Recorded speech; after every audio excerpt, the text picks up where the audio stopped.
Teflon. All the dope I stepped on. Real, get the rush gone. Been that nigga, what else you want? Power, powder, respect.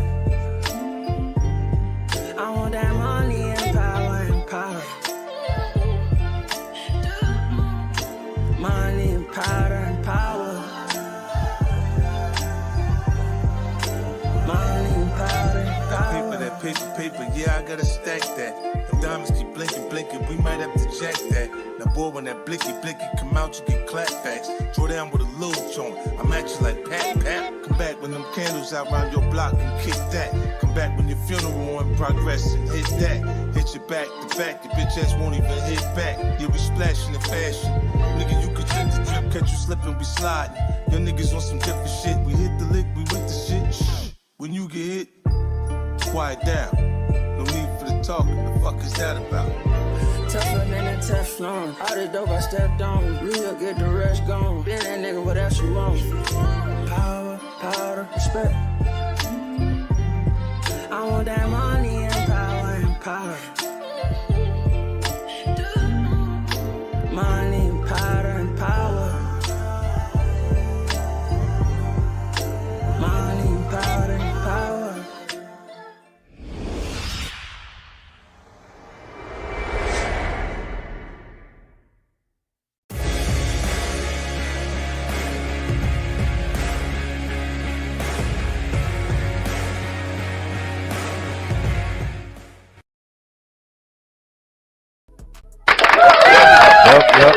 Yep. Welcome back to another episode of the Budget Cut Podcast. It has been a while since we've been live. Noti Gang in the building. If you're not in the building, that's on you. I don't care. We're no longer waiting on people to come in the building. You know we go live on Sundays. Yes, sir. You know to turn your notifications on. So if you ain't in here, it is what it is. We ain't waiting no more. So we are live on my page. Well, hold on. Yeah, we're live on my Twitch. We're live on Dark's Twitch, and we are live on my Twitter, and we're live on YouTube. So we're trying to expand it on out. We're hitting everything. Out. Yeah, we're hitting everything. And since we're live on YouTube, I don't have any highlights tonight because I don't want YouTube taking us down. And plus, it's another reason I don't have highlights. So we're going to get into that. But before we do that, Dark, how's your day, man? It's good to see you. How's your weekend? How's everything going? So far for me, everything has been fine. It's my day off today, so I've just been chilling, doing some work on my universe in the background all day today. Had a really good first episode of MTDW that I'll be doing again on Thursday night. That was really hype. If you were in my channel just now, you saw a little bit of a recap video. The full video is on my YouTube page, which I just started. So make sure to go and check that out. I'll put the link up in here for you guys to go and see that. But yeah, so far so good. Staying busy. What about you? We talked about this off stream, but how are you doing, Dope? Man, definitely been better. What up, Rob? What up, Lizard? What up, Dynamite J? Noti Gang, happy Easter. It is Easter. Happy Easter to everybody. So if you celebrate Easter, man, shout out to y'all. Yes, Dark does have a YouTube now. I just found out myself when I saw the post. So I went and subscribed from 3 different pages. So hey, appreciate it. Let's go get my man YouTube up. Go ahead and it's the same name, right? Yep, it's MT Darkness. Yep. Capital MT D and then same thing, 5s at the end, so Lizard say thanks to him. Thanks to okay, Lizard. All right, Lizard. That's how you doing it. All right, so my day. You know what? Chat, let's have a real open, honest, moment here before we get into it. So Monday, if you did see it, some of you probably didn't see it. Monday, I got the call that I won the radio contest. So shout out to that. I got the call, I won. I'm thinking, Oh, it's about to go down. It's about to go down, right? I get an email confirmation and everything. So I was like, bet. When do I start? That is what I'm thinking about. When do I start? I'm ready to get on this radio, do my thing. I get another call. It was like, hey, this is for you won, right? Congratulations, but this is for a show, your own show on a radio station with a celebrity host, and we're gonna use that as your last audition to see if we bring you on full time. So they got us running around doing all this stuff for 4 months, and they changing the rules as we go. Cause all this stuff, the voting and all this extra stuff that we had to do wasn't part of the original rules. They were changing it as we go, right? Listen, say they playing his Ferrari. Mrs. Dope said you got to start off with a motorbike first. Cause she says she wants the Ferrari today, Lizard. So yeah, I'm just letting you know what Miss Dope said. Y'all can argue amongst yourselves on that. I ain't got nothing, I have a feeling she's gonna win that argument. Yeah, pretty much. There you go. So yeah, I'm like, so wait, what? It's like, yeah, you won, you won a radio contest, but you still don't have the job yet. We're gonna you want a chance to do a show with the celebrity guest, and then if the show goes well, we'll consider bringing you on and all that. I instantly went from lit to what the fuck. Instantly, like, what is this, man? You get a call thinking your life has changed, and they hit you with that shit. So, like, I'm going through ups and downs as this happened. I'm at work when they called me, by the way. So now I'm like, I went from instantly happy to pissed. I'm pissed now, cause I'm like, this is some bullshit. We've been running around doing all this. I done already took off work, just to get as far as I did. So I'm mad. Me and the other contestants are talking. They congratulated me and everything. Right? Mm-hmm. And then I said, hey, what was the winning outcome for you? They thought it was the same thing. That is instant job. Because that's what all the ads said. That's what all the commercials said. That's what the Instagram post said. And I told them, I was like, you're not missing out on nothing right now. And they were just like, wow. So they actually want to do a podcast episode with me. That the other, two other finalists want to do a podcast episode with me, and we all talk about our experience. So we'll get that done sometime soon, because that shit is going to be a trip. Interesting. But long story short, Max, I won. Yeah, long story short, I won, but I still ain't got the job yet. I still got some more stuff to do after all of that shit that we've been doing. And they're taking their sweet ass time again on sending the email on when the celebrity guest is coming in, and I get to do that episode. I don't even know when that is. It's like they half-assing everything. They ain't even post the announcement yet on their social media. So it was to the point where my friends like, hey, did you really win? I had to send a fucking email to them. Look, I won.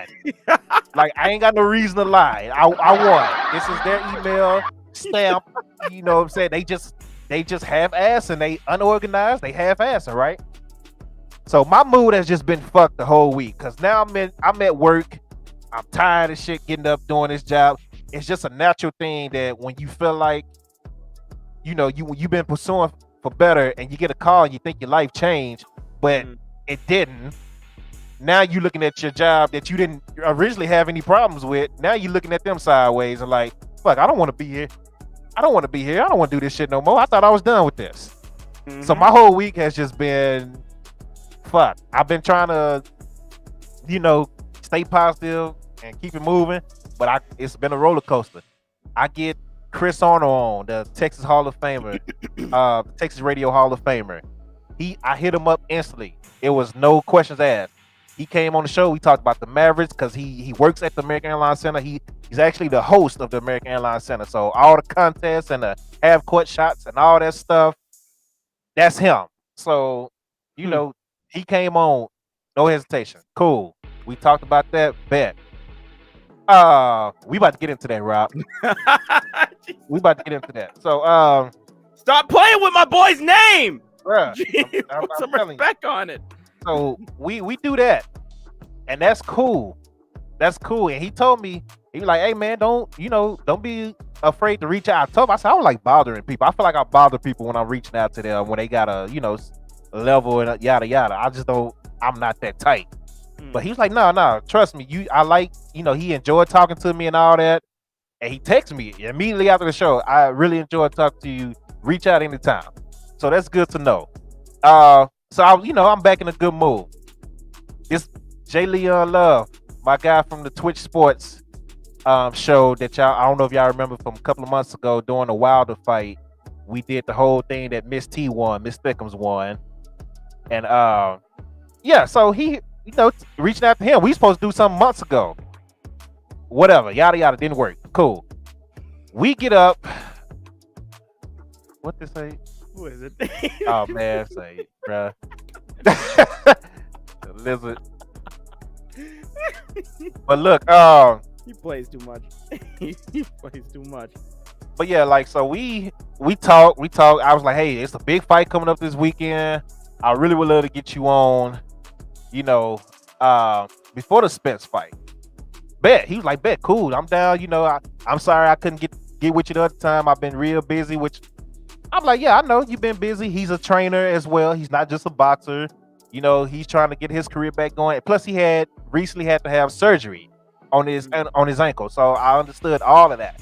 And I told him, hey, let me know if you want to reschedule. I'm on your time for this because you the celebrity. I'll work with you because it's an honor to have you on. You part of the Floyd Mayweather Promotions. You part of the team. You got a name to yourself.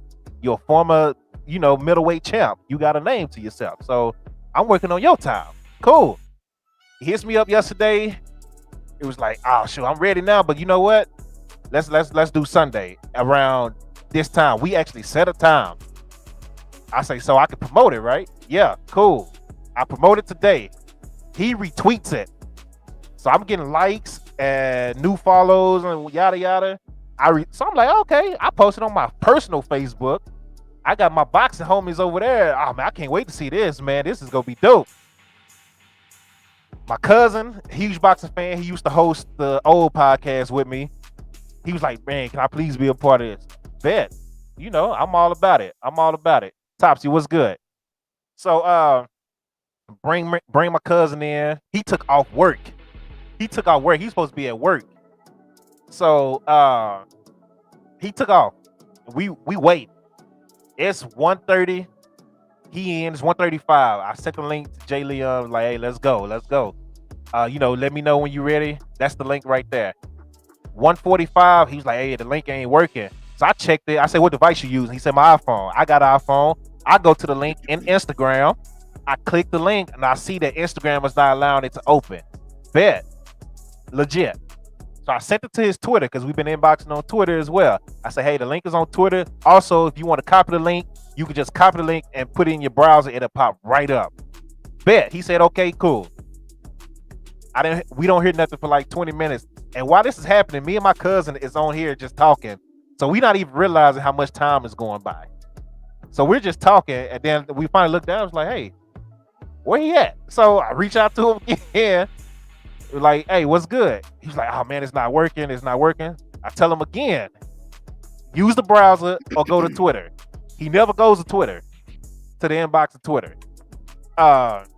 He says, Rob, yeah, he did have a lot of issues last time. Like, he was the holder. He was the reason we was an hour late on that show, that Twitch show, because he was having issues, right? So go to Twitter. He still ain't with the Twitter. Me and my cousin talked for like 35 more minutes, not even realizing, just chatting. Still ain't hit nothing. Hit him up. Hey, are we good, bro? Just let me know if you can't do it, if something that's happened. If you can't do it, I understand. Just let me know. That's one thing about me. I don't care if you don't want to do something. Just tell me no. I respect it way more if you just like, hey, something came up, or hey, I can't do it today like I thought. Bet, I'm moving on. but you stringing me along. Shit, oh man, it's still not working, bro. It ain't working, bro. Now, me and my cousin had talked for pretty much a whole 2 hours. To cut a long story short, we done talked for a whole 2 hours, and I finally reached out to him again, like, yo, what's the deal? Man, I couldn't get it to work, man. I can't get it to work. Told him again. I say again, go to Twitter. It's on your Twitter. I even screenshot it when I clicked Twitter, and it pulled right on up. No response. Next thing you know, I see a story on Instagram. He got his whole fucking family at the house. So I'm like, you really bullshitted me this whole time when I could have been chilling with my boys, my family, my lady. I've been up. I'm working on like 4 hours of sleep. You know what I'm saying? Because I had to fill in for my homie at church. I stayed up all night last night to watch the Spence fight so we could talk about the shit today. You know what I'm saying? And along with his, other stuff, because he wanted to talk about NFTs and all that. And I was like, well, shoot, this, I want to learn, teach the stream about NFT. Basically, long story short, he bullshitted me. It's trash. He never got on. I wasted my fucking time. That's another reason why I don't have the wrestling highlights up, because I've been bullshitting, waiting on his ass the whole time. So that didn't happen. I'm not promoting no more shit with him. If he does get on one day, he just get on. Turn your notifications on. That's all I'm gonna say, because I'm not promoting shit else when it comes to Mr. J. Leon Love. I don't give a fuck about you being a professional boxer. Like, I'm not promoting shit else, bro. You a man is a man. Do some man shit. So that is what it is on that. So yeah, that's my fucking week. That is my week. Oh, shoot. Up and down, bro. I'm trying my best to keep it positive. I feel like everybody is playing with my patience right now.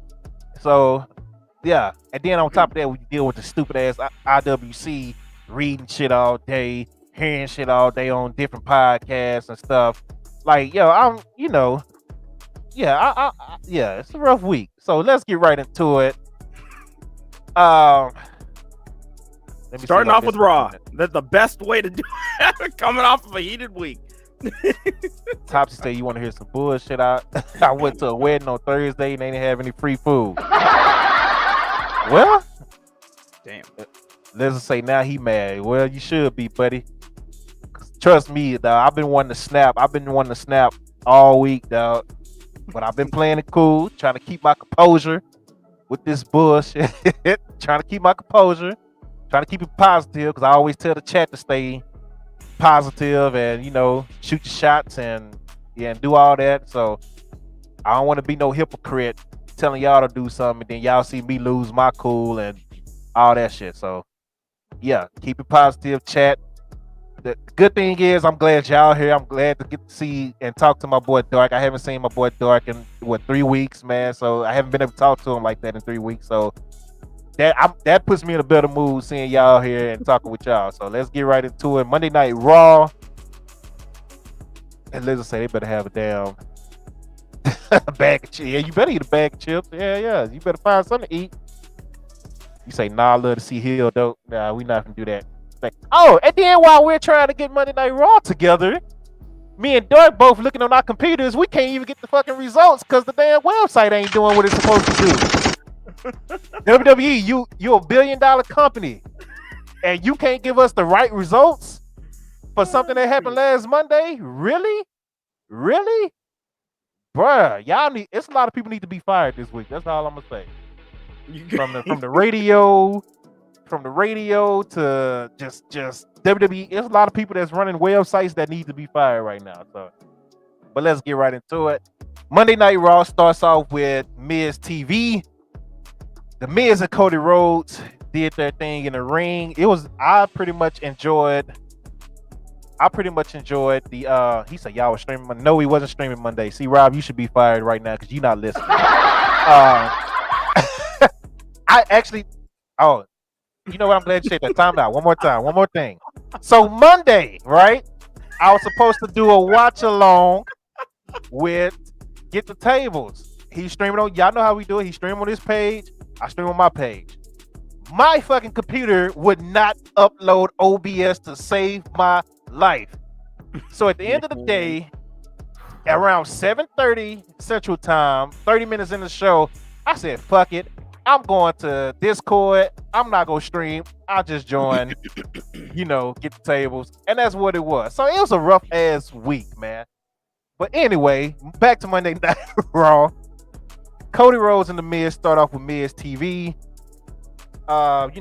Which was I wasn't expecting that to happen because they had a match later on that night. But it was a good promo, good little back and forth. I love the fact that The Miz was correcting Cody every time Cody said wrestler. He was like, no, superstar and things like that. And then The Miz basically told Cody, I don't think you stand a chance against Seth Rollins if Seth Rollins know that, you guys are about to fight. You surprised them at WrestleMania. Seth Rollins is one of the best. And I don't think you have a good chance against him, let alone have a good chance with me later on tonight. Cody comes out, they went extra with the pyro. Bro, it was the 4th of motherfucking July in April. I swear to God, bro. They went crazy with the pyro. That was crazy. And it's like they even gave him like the old like masterpiece Bobby Lashley Goldberg pyro to the face too when he came out. I was like, damn. Yeah. So he had the old school Randy Orton Christian mix stage pyro. Everything. He had the Edge big explosion pyro, the Kurt Angle / Edge pyro, and then he got to the ropes, and just some more pyro went off. Like even Cody looked like, yo, what is going on right now? He just laughed. All he could do was laugh because he know they going overboard. WWE are being some assholes right now with Cody towards AEW, in my opinion. It's just like, we're gonna make him feel bigger than you ever. Just pyro. Even the Miz like, now that you done broken our pyro budget for the night, let's get down to it. Goodness gracious. So, the pyro might be budget cut it again. Y'all remember that one year where we didn't have pyro? That was the worst. Oh my God, that was horrible. Trash. But they got into it. Boring. Yeah, it was bad. Then they even put it on a video game. It was like, oh no, please don't do this. Please don't do this. It was no pyro on a video game, bruh. Hill World was good. Supersonic was good, man. Appreciate the shout out early on Twitter, man. Much love to you. Yeah, I appreciate you, Sonic. Make sure y'all follow my guy Supersonic and Hill World as well. So Cody and the Miz, they go back and forth. Do you have any thoughts on that promo? Any good, any bad? I really liked the small things, like you said, when like Cody would call the title a belt, and Miz is just like, a belt is something you wear around your pants. Right. Like that, and the wrestler thing, and the wrestler superstar thing. It was a nice small thing that if you were paying attention, you would have caught. I liked I liked the direction. I just like the whole promo in general. I think this was a really good segment leading into the match, and I also liked I found this on Twitter after the fact, but I guess after this whole thing was done, Cody was going back up the ramp, and there was this kid that was on the guardrail, like he was front row, and his mom was just like, "It's this kid's birthday. It's my son's birthday today. Can he have your weight belt as a birthday present?" And Cody was just like, "Yeah, bet. I'll give it to you when I come out for my match." And then it like fast forwards to the match, and the first thing he does is he kisses the weight belt and gives it right to the kid. So I thought that was really cool. So, but yeah good promo to start the show off with. Shout out to Cody for that. It was entertaining. People like to talk down on the Miz, but the Miz is entertaining.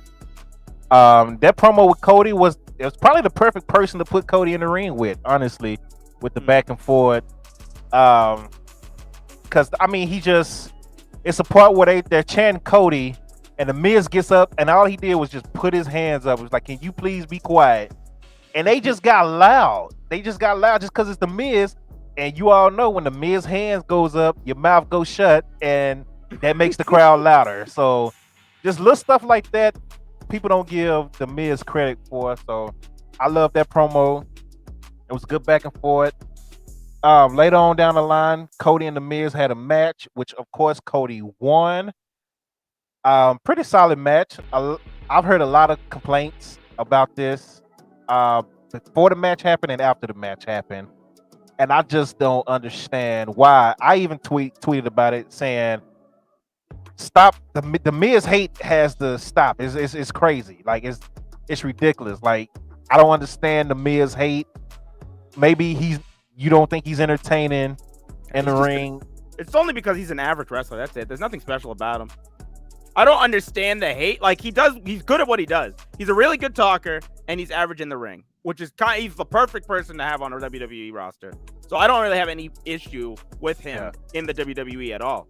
So goated. I don't know about that, Rob, but he's good. He could. Nah, I ain't gonna say goated either, but it's because they use him a lot to make other people look good. Like him and his wife are guaranteed to lose. They're gonna most likely lose to a celebrity. This time, he won with the celebrity at WrestleMania, but he attacked him, which means Logan Paul is gonna come back eventually and beat up the Miz. He does. Like Miz is just really good at putting people over, and just carrying promo or carrying any type of feud that he's in. He's really, really good to have. Cody said at the beginning of this promo, but he said that he's just like a good hand to have, and it came off as a diss, but that's like really the truth. True, yeah, 1000% like a great hand to have for any promotion. Any promotion should want to have a Miz type character on their roster because Miz is great at doing this. If you really think about all the people like that he's been in feuds with, going back to like you said, Edge, this stuff that he did at Mania with Dominic and Mysterio. Even though the lead up would have been way worse if it was anybody other than Miz that was doing it. So yeah. So I mean, being a good hand can be good and bad. Like it'll give you longevity, but it can get you stuck in mid card. Look at Dolph Ziggler. Dolph Ziggler is paid, but he's a mid carder, and he's probably a mid carder for the rest of his career in WWE. So unless he goes back to NXT, I mean, that's the only place he's going to be in the main event right now. NXT was interesting this week. We're going to get into that too. But Cody gets the win over the Miz. Fans sitting there, oh my God, I can't believe he's fighting Cody. I mean, I can't believe Cody is going up against the Miz. They dropping the ball with Cody because he's fighting the Miz. Shut the hell up. Shut up. And then one guy was mad because that wasn't a pay-per-view match. It shouldn't be. Why would you want that to be a pay-per-view match? That made me laugh. Like, yeah, they dropped the ball with Cody. Cody just beat Seth Rollins at WrestleMania. And then just beat the only two-time Grand Slam champion on Monday Night Raw in 2 weeks. They dropped the ball with Cody. Shut up, man. Just say you're AEW homer like Dave said when he went on his rant on Busted Open and just called it what it is. But moving on, Liv Morgan versus Naomi, pretty decent match. It wasn't really nothing special. Liv Morgan had just lost she just beat Sasha Banks the Friday before, and then turns around and lose to Naomi this past week on Monday. So I don't know if you have anything to say about that. No. All right, Bianca Belair destroys Queen Zelina. I feel bad for Zelina. I really do. It's about to get bad for her. This is like the two matches that they put Bianca in all the time is Piper Niven and Queen Zelina. Yeah. It's like when they really want to show off her dominance, it's like put her in the ring with Zelina. When they want to show off her power, put her in the ring with Doudrop. Yeah. There's no other in between. There's just the two of them. That's it. And then there's the pay-per-view program later on down the road. But in between, we'll just throw these two back and forth and see what happens. It's like, goodness gracious. And you might get a Carmella every now and then. Every now and then, yeah, if you're lucky. But she just got married, so she wasn't available this week. Yeah, they were supposed to. So who asked that? Somebody asked what they supposed to have. It was supposed to be a women's tag title match this past Monday, but Rhea wasn't there. We're gonna get into Battle of the Belts, David. We're going in order from Raw to Battle of the Belts. It was supposed to be a women's tag team title match, but something happened. I think Rhea got put in a COVID protocol, and they just won't say that. That's what I think. That's just me. Yeah, I mean, I feel like they wouldn't say it regardless, unless it was like somebody that came out and said, "Yeah, I got COVID," you know. Yeah, which I don't think they're gonna do that anymore. Nah, they've always wanted people to stay quiet. I remember didn't they get mad at Caleb when she came out and said I had COVID, and or something like that. Hell, they took the pandemic era. Yeah, they did, and they took the title, NXT title, off of Samoa Joe because he had COVID, and then told everybody he was hurt. Foolish. That was messed up. That was messed up. I heard that, and I was like, wow. Yeah. Wow. So, that's why you.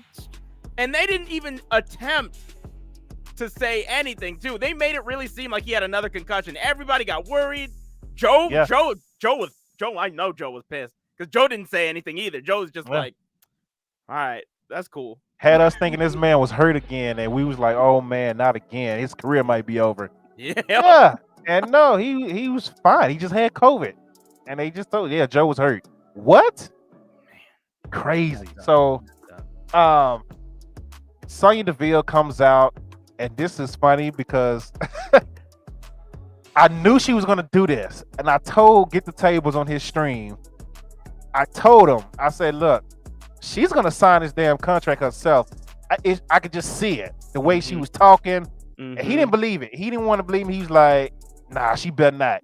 As soon as she did, he stormed off his stream, and I heard it on the mic, and I was just laughing. So I was like, I told you. Bro, I told you. As soon as she said this is a superstar that transcends barriers, I was like, yep. All right. I was just like, okay, so that's what we're doing. Oh, Lord. Rob, look, I don't like to... Go ahead. I was going to say, and look, it's like, I saw somebody on Twitter going like, wow, I thought you guys wanted somebody other than the 4 horsewomen, and now that they give you somebody, now you guys are all pissed off. It's like, no, that is not why people are upset. It's just like, because Asuka's still not doing anything, and she's healthy. Bayley's still not doing anything, and she's healthy. Granted, she's a 4 horsewoman, but we haven't seen her on TV for months.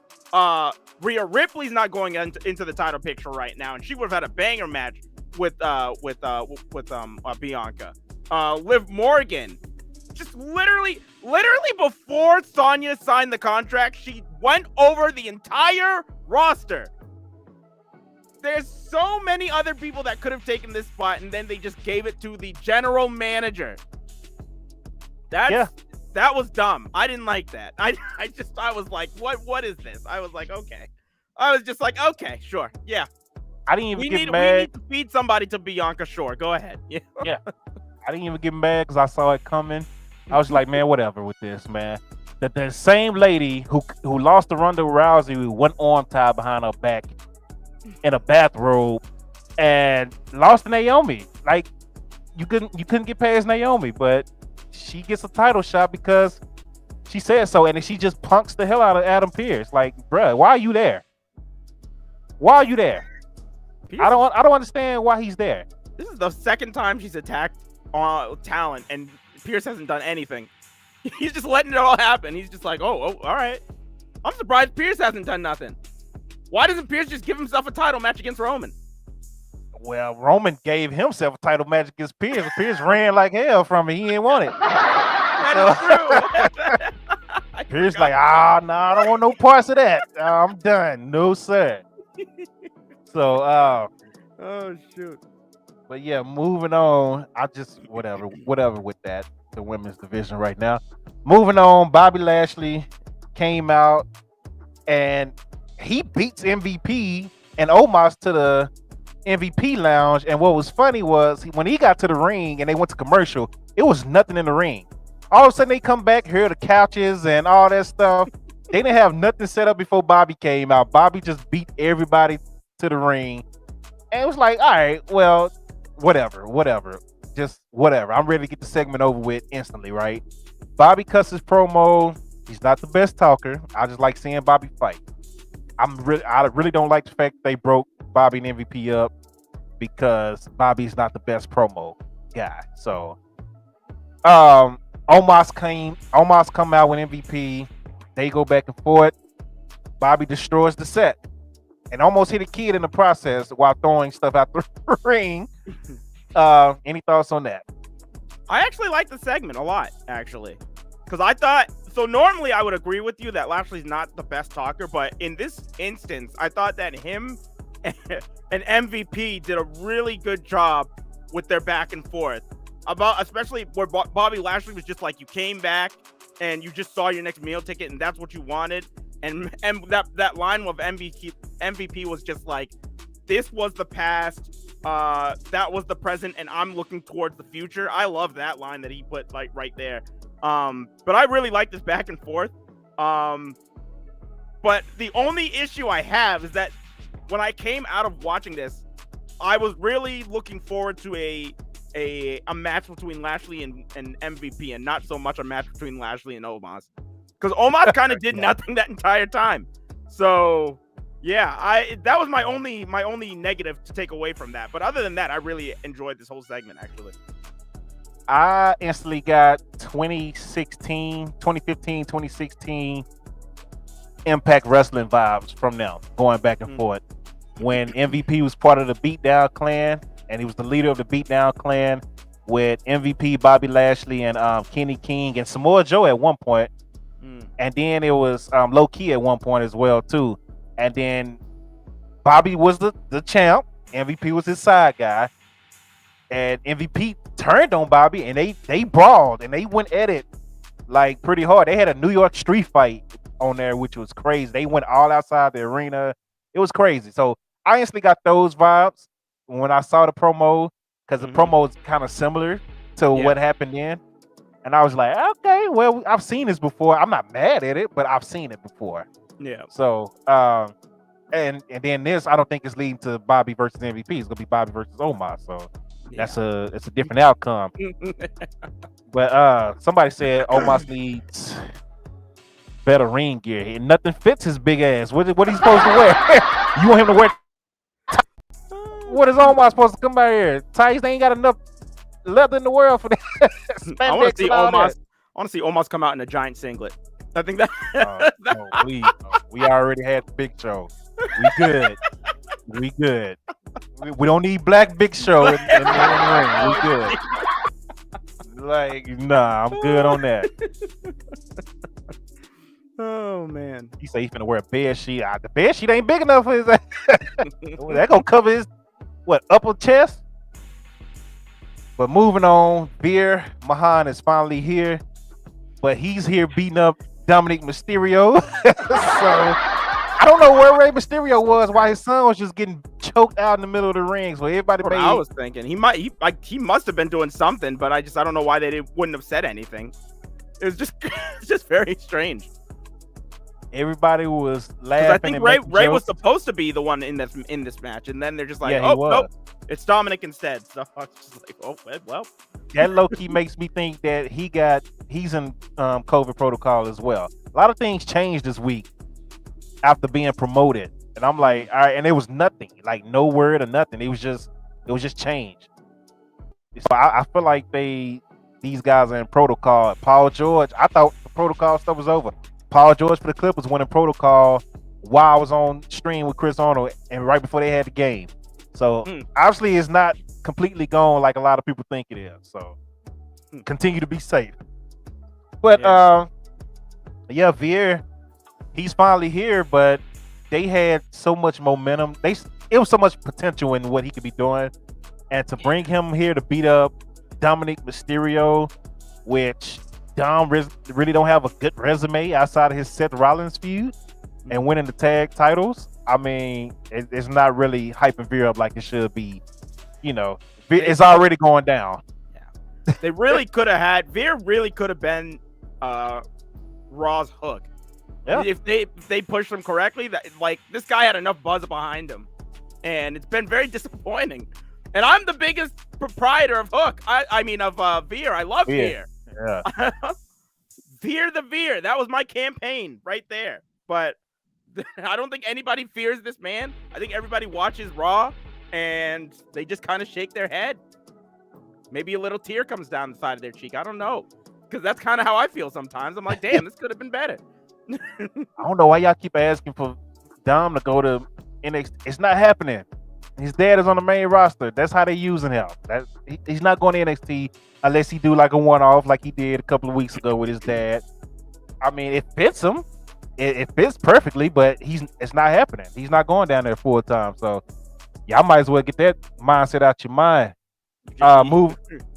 Get Triple H and Shawn Michaels to make an appearance and send them back into a crate like they did in that. Yeah. Oh shoot. I don't know what you. Yeah, he been on Raw for over a year. Exactly. Listen, like, dude was wrestling in the pandemic days. So people forget that he's been on Raw for a minute now. So this is when Rey Mysterio was getting his eye poked out. And one of his 15 deaths on TV, but I just finished the showcase mode. I can't believe they put that version of Rey into the game. I was it was crazy. Eye patch Rey is in the game. I'm like, what? It's crazy. They referenced it, and I was just like, oh shit. Yeah, it's real crazy. He's real serious talking about. He's just like, that 2020 was one of the roughest years of my career. I was like, bro, come on. Stop, please. But I'm still mad they didn't put Kurt Angle in. That would have been a perfect showcase mode. Him and Kurt Angle, SummerSlam 2002, the WrestleMania. Yeah, man, that would have been perfect. And we would have got that WrestleMania stage too, because that WrestleMania stage. Yeah. Oh Lord. Yeah. What was that? 22? 22. Yeah. Yeah. 22 was fire. It is what it is on that. Maybe, I don't know. We'll see. I'm not even gonna talk about 2K right now.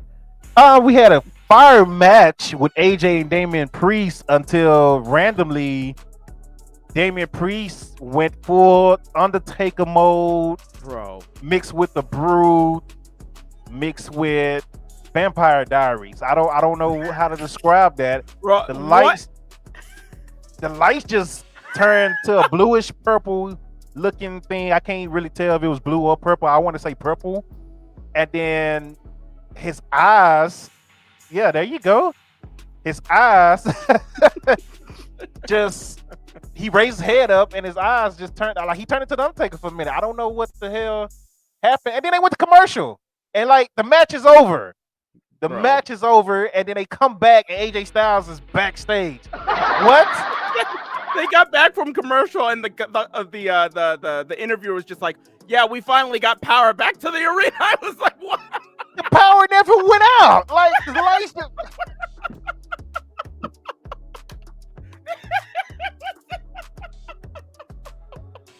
It's not. It's not what safe. In the world was this, man? What was this? Like, bro, the power never went out. It never went out. The lights just changed colors, dog.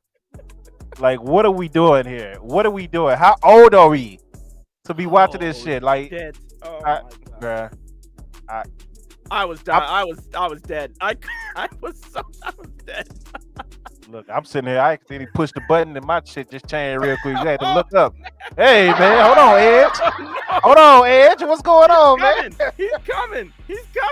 Oh, my shit turned purple. Hey, look, we got both of us now. Oh man. Yeah, man. We part of whatever his group called. I don't know what it's called. Oh, shit. I don't think they got a name yet. No, not yet. Oh man. Yeah, this shit is crazy, man.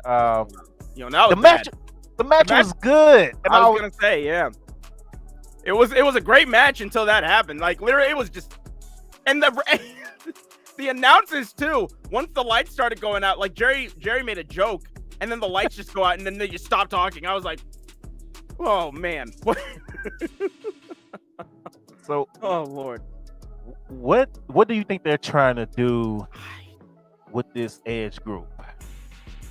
Because obviously they doing a dark theme. I've been saying it was the new Brood. At first I said it was an extension of the House of Black. It's just the House of Purple. But if they're not gonna go with that, then it's got to be a new Brood. That's the only thing that makes sense, because this is just crazy. This is just so weird. Yeah, I'm thinking that it has to be because that's his roots. Grand Jury. Yeah, that was the name that was what's that word? Not trademark, but can't remember, like the name escapes me, but yeah, Grand Jury was the name that was is it trademarked? Is that what they call it? Yeah. Yeah. By WWE. So I mean, it has to be a modern day version of the Brood with Edge being the leader.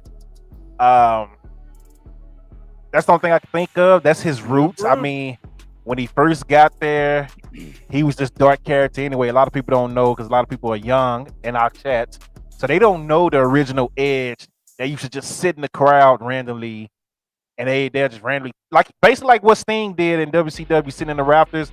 Edge would just randomly be in the crowd with glasses on, looking crazy. Who is this kid? Who is this kid? Who is this kid? And he'd come through the crowd. You think you know me? Come in. Don't say nothing. Get in a squash match. He'll do a few moves, scream, and he's gone back through the crowd. And that led to Christian coming in and them joining the Brood, and then they joined the Ministry of Darkness. So his roots are, the dark side. So I'm like, maybe he's trying to build a new Ministry of Darkness, and he wants to be the leader. Because what Damien did looks very Undertaker-like when he went down to that one knee. Listen, if that's the case, I don't want Ciampa anywhere near this group. If they're gonna be going with some type of, because Damien looked like a goddamn vampire on Raw on Monday. I don't want any of that nonsense. That's cool.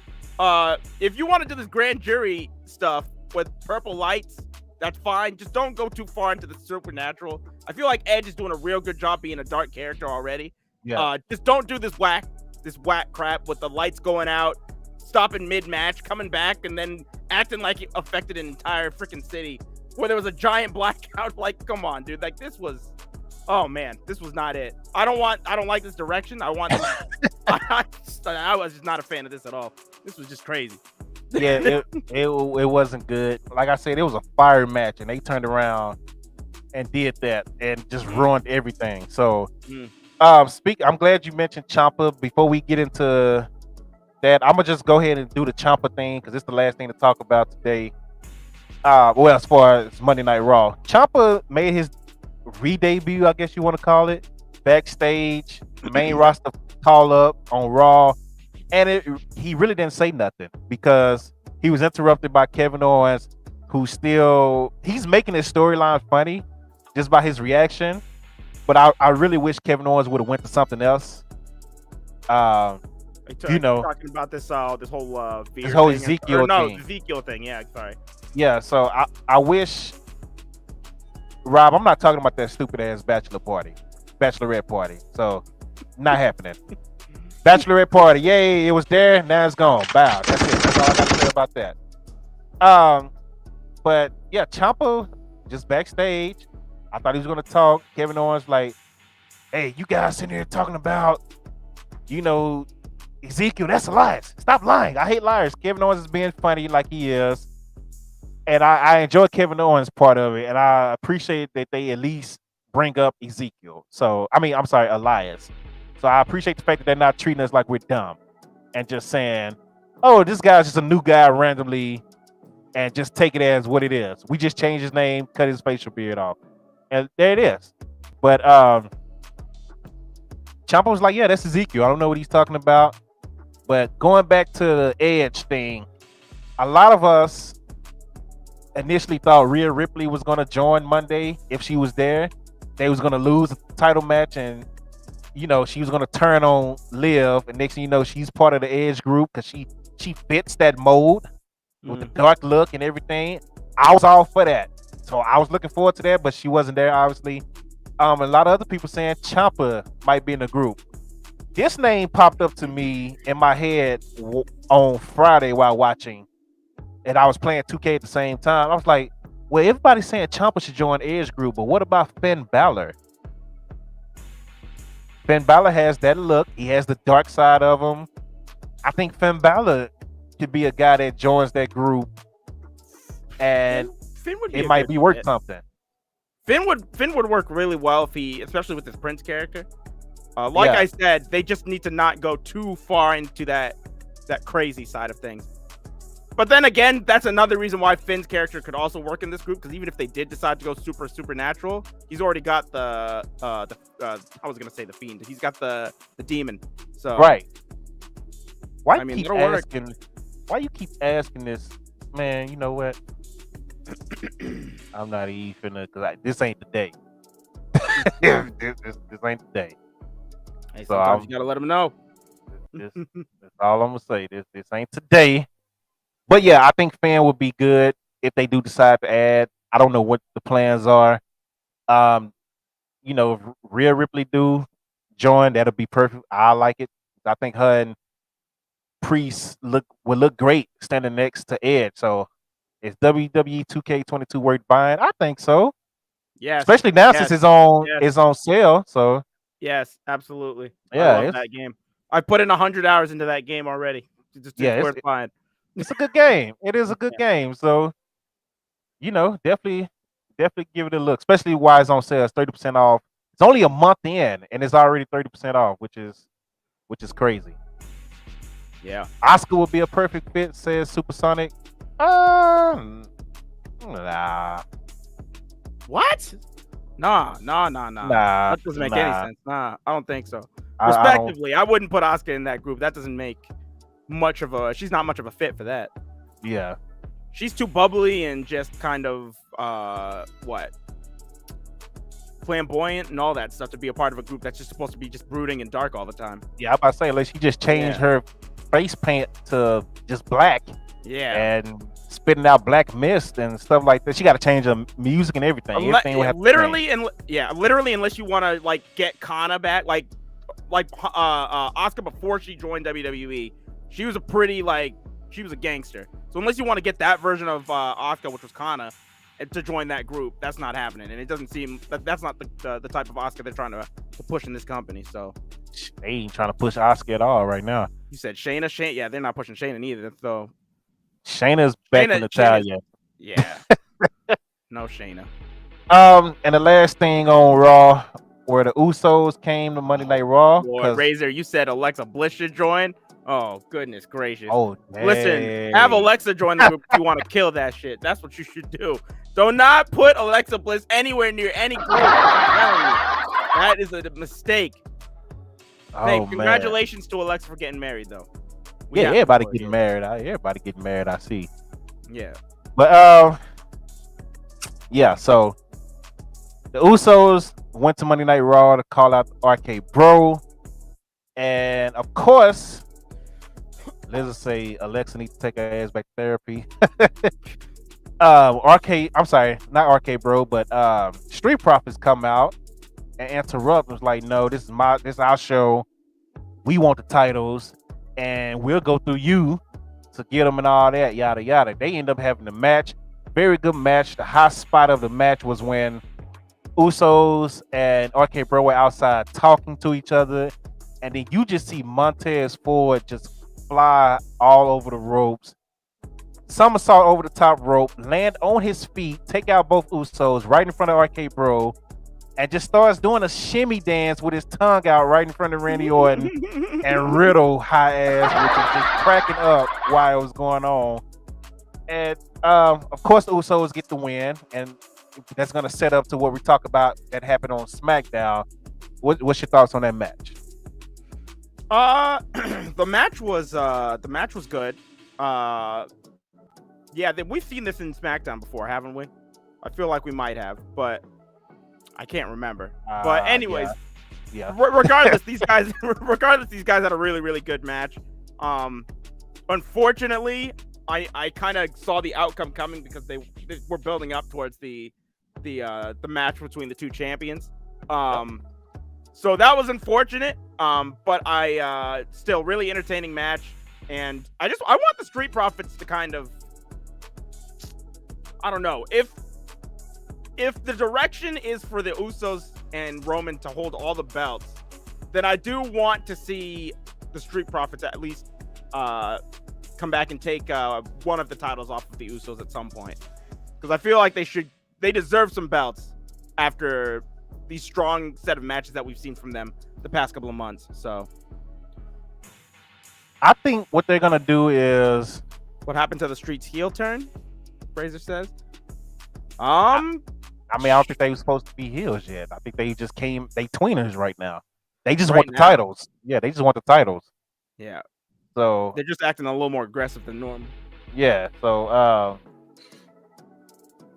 I don't think they're gonna. I think once they unify these titles, I think they're gonna change the belts. I think they're gonna change the titles. I think they're gonna change the world heavyweight title as well, and make it one title for the heavyweight title, and one set of titles for the tag titles. The tag championships definitely need to be changed, if not anything, because those are the ugliest belts I've ever seen in my life. I'm so sick of those stupid belts. I don't want to see no more of those belts. So I think they're gonna unify, and then it's not that many tag teams. Like we see the same matches: RK Bro versus I almost said American Alpha Academy, and then Street Profits come in every now and then. Usos versus New Day, or Usos versus Viking Raiders. Like it's the same thing. So just one set of titles for the tag division. Had them go back and forth. Had them all fight, and then get some more matchups. That's what it should be. We've been saying that for months. We've probably been saying that for almost a year now, since we started this podcast. So yeah, definitely change that up. I would love them to personally, but I'm still really skeptical that that's gonna happen. I still feel like we're still gonna get these titles to change at some point. I hope. I feel like we're gonna. I feel like USA and Fox are still gonna want their own set of championship belts, and I feel like that we're. Go ahead. You can't complain if they going back and forth from show to show. I agree, but I feel like they're still. I feel like this is still. They're still gonna not. They won't be able to just separate these titles clean, and we've got time to see because. Once the Usos gets the belt, then that'll really be the test.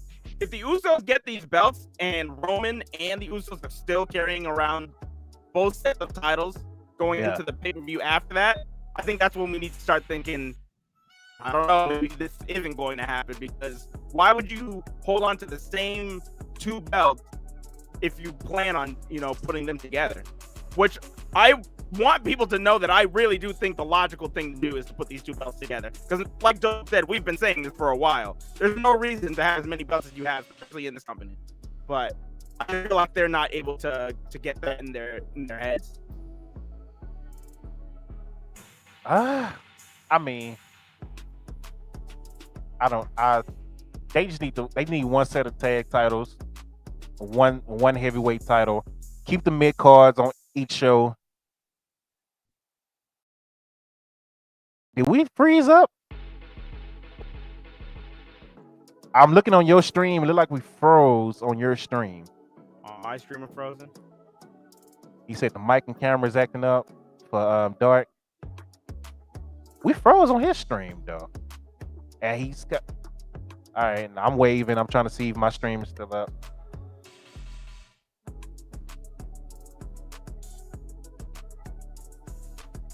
It's going fine on my thing. I'm watching over here. Really? Hold on a second. I'll be right back. All right. I think I might know what the problem is. All right. So yeah, that's Monday Night Raw in a nutshell for you guys. Anybody have any thoughts? Oh, I forgot to put the link in the chat. So if you guys want to join and talk with us, let me copy that real quick. Is Melon acting up? Hold on. It's not even letting me put the link in the chat. Hold on. Oh, there you go. Hold on. Yeah, it's acting fun. I think it's Melon. I don't think it's Dark. I think it's Melon. You guys can hear me and see me clearly, right?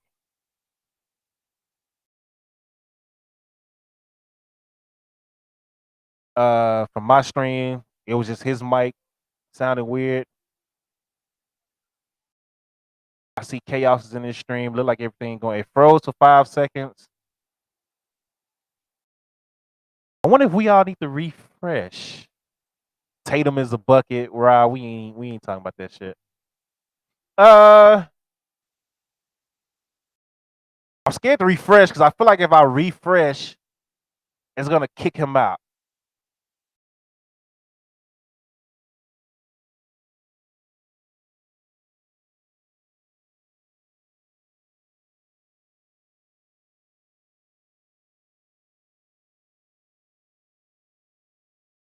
All right. I randomly refreshed anyway and came back. No, I'm saying only MT was acting up. He's still gone right now. I'm waiting on him to come back before we go to NXT. I'm trying to.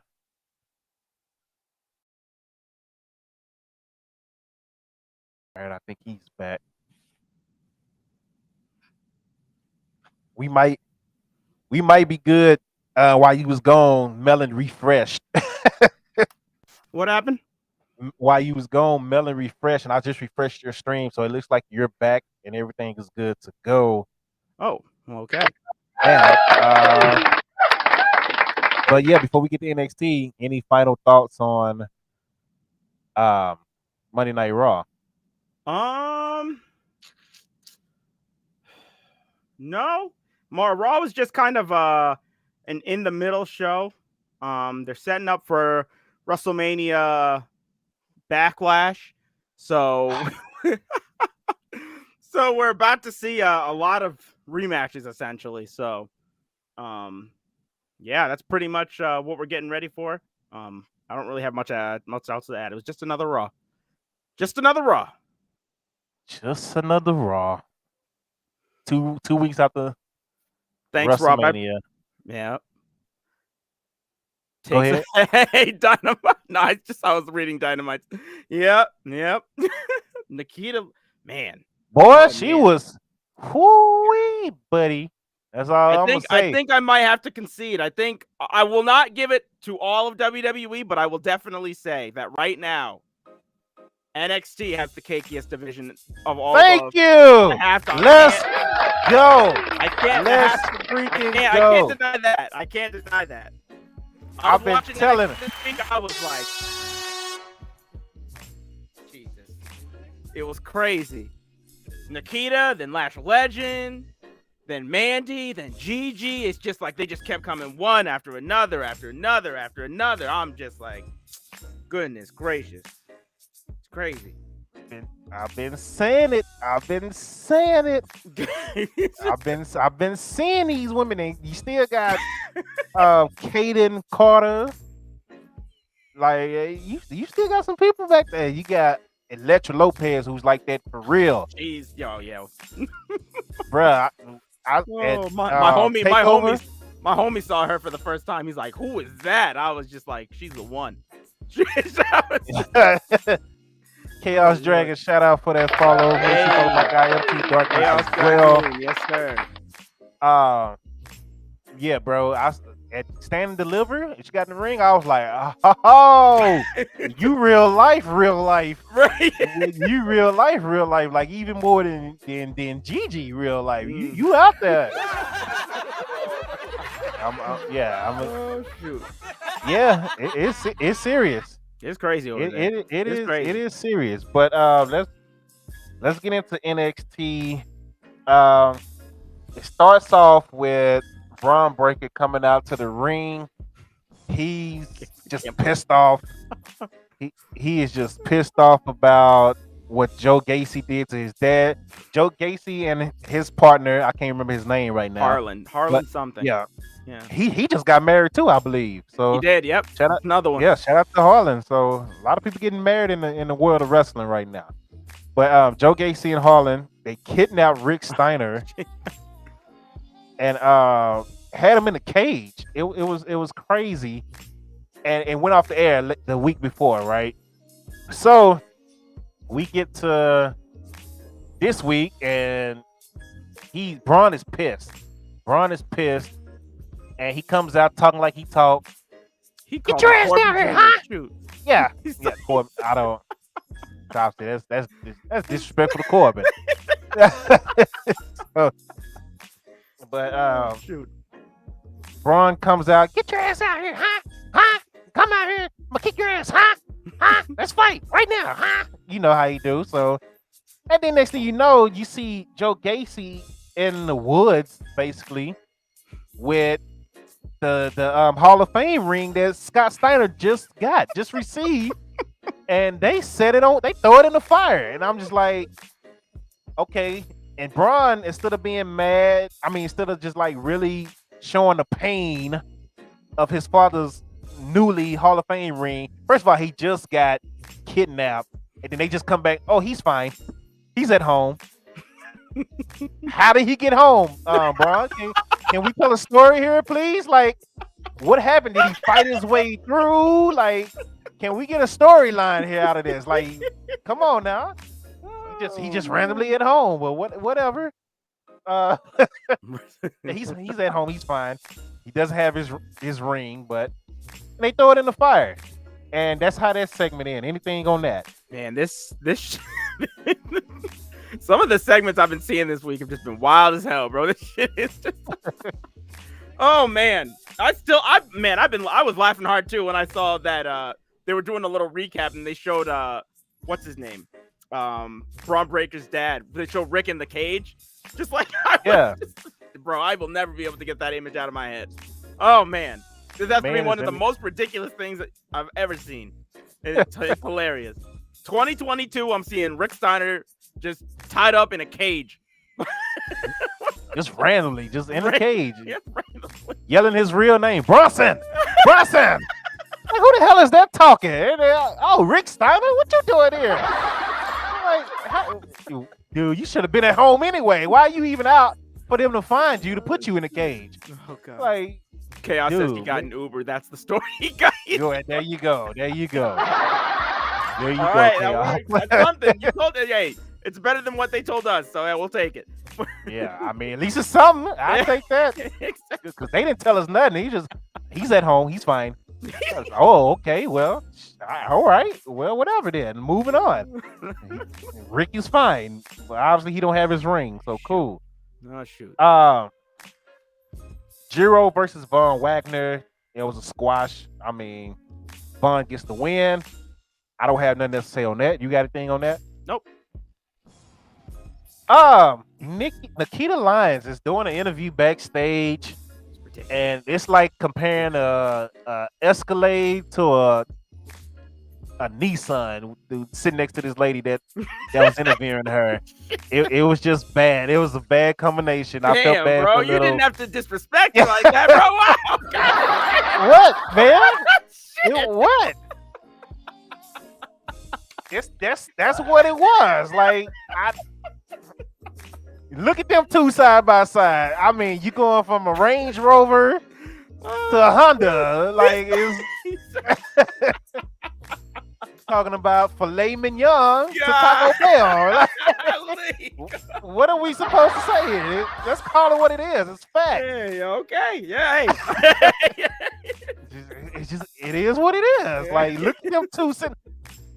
Before the interview started, and I saw how they was sitting, I was like, "Oh, this is not right. They wrong for this. They should have had other girls. They should have had old girls standing up or something. Like it wasn't right. Them sitting the same way, and nah. And she had the little skirt with a leg. Nah, it was wrong. It was wrong as hell.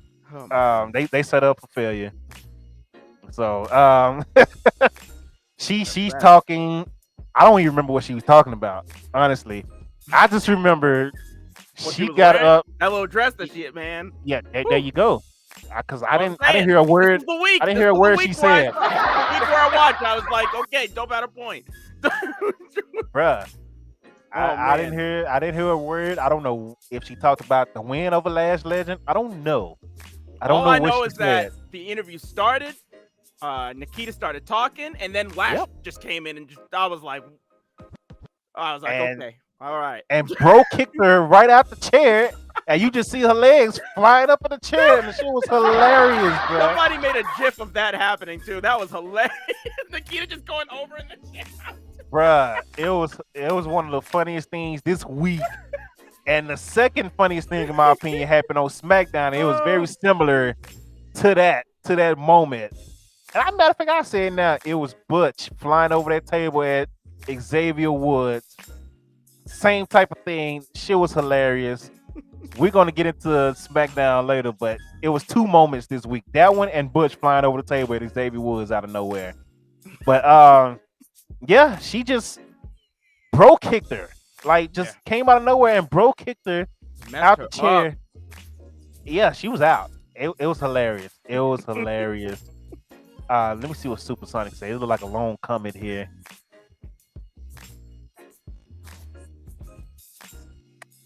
I mean, Kushida should be doing more. That's all I'm gonna say on that. Kushida should be doing more. I just don't I hate it for him. I say that. I hate it for him. He should be doing more. And now that the fact that they don't have a cruiserweight title, he can't even at least go after that. So that is crazy. I remember, what's his name? Carmelo came to NXT for a week and was just like, I am the North American and Cruiserweight champion.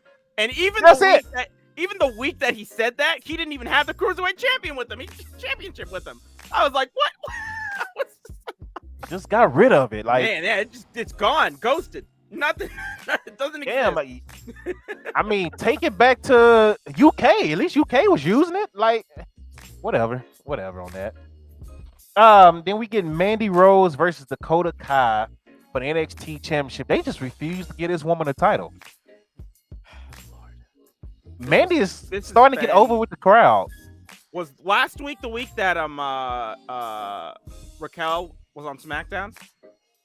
Now, yeah, that's what they beat. Raquel Rodriguez. Bro, this has been a weird couple of weeks for the both of them. But particularly, I wanted to talk about this last week, but I wasn't on the pod. I wasn't on the podcast. But it's been a real weird couple of weeks for Raquel specifically. Because if you think about it, so let's go back, 3 weeks? We'll go back 3 weeks. So she's feuding. She's in a long, blood feud with her best friend turned enemy, Dakota Kai. That gets settled. For no reason, they're all of a sudden best friends and just going after the tag titles again. They go to TakeOver. They win the tag titles. Yeah. Then on the next week, they go back to NXT. They lose the tag titles. And then Raquel goes to SmackDown. And she has a new last name. It's like, what? What is going on? Yeah. And Dakota is all of a sudden randomly in a title match. And just for no reason. Because it's Championship Tuesdays. What the and lost. I mean, holy smokes. I was so confused. I was like, holy smokes, this is just, man. I really had to just shut my brain off for that. I was just like, this is okay. I don't think she's going to the main roster, Supersonic. Not Dakota? Right now. I don't think she's going right now. Lord help her if she does, man. They're changing everybody's name too. I'm afraid. After they changed what was her name? Kaylee Ray's name to Albie something. I was just like, wow, that was the worst one. Changed Kaylee Ray to Albie something. I don't even know what her last name was. I saw Albie. I was like, hey, really? Yeah. Casey name is changed too, right? Catanzaro, yeah, it was changed to something else too. Yep. Mace has been changed to Face, apparently. That's ridiculous. Yeah.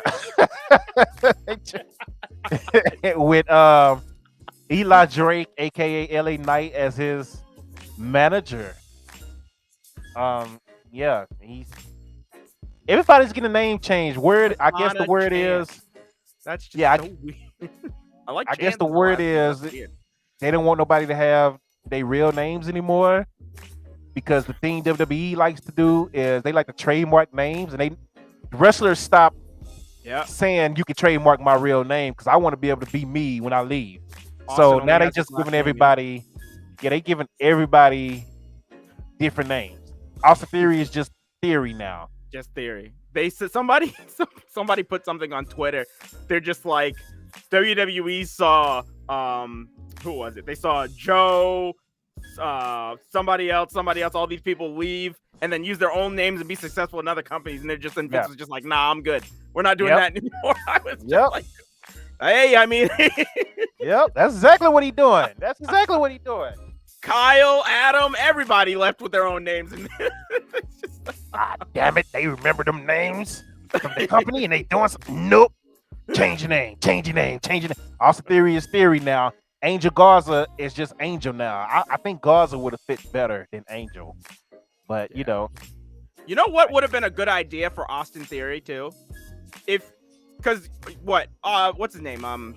Vince was on TV pretty regularly. You could have had him come there for like one last week, the WrestleMania after or the Raw after WrestleMania, and he could have just been like, "I'm so sick of hearing Austin's name. I never want to hear it again." Right when Austin Theory's walking in, and that's how you get the name change. Now he's just Theory.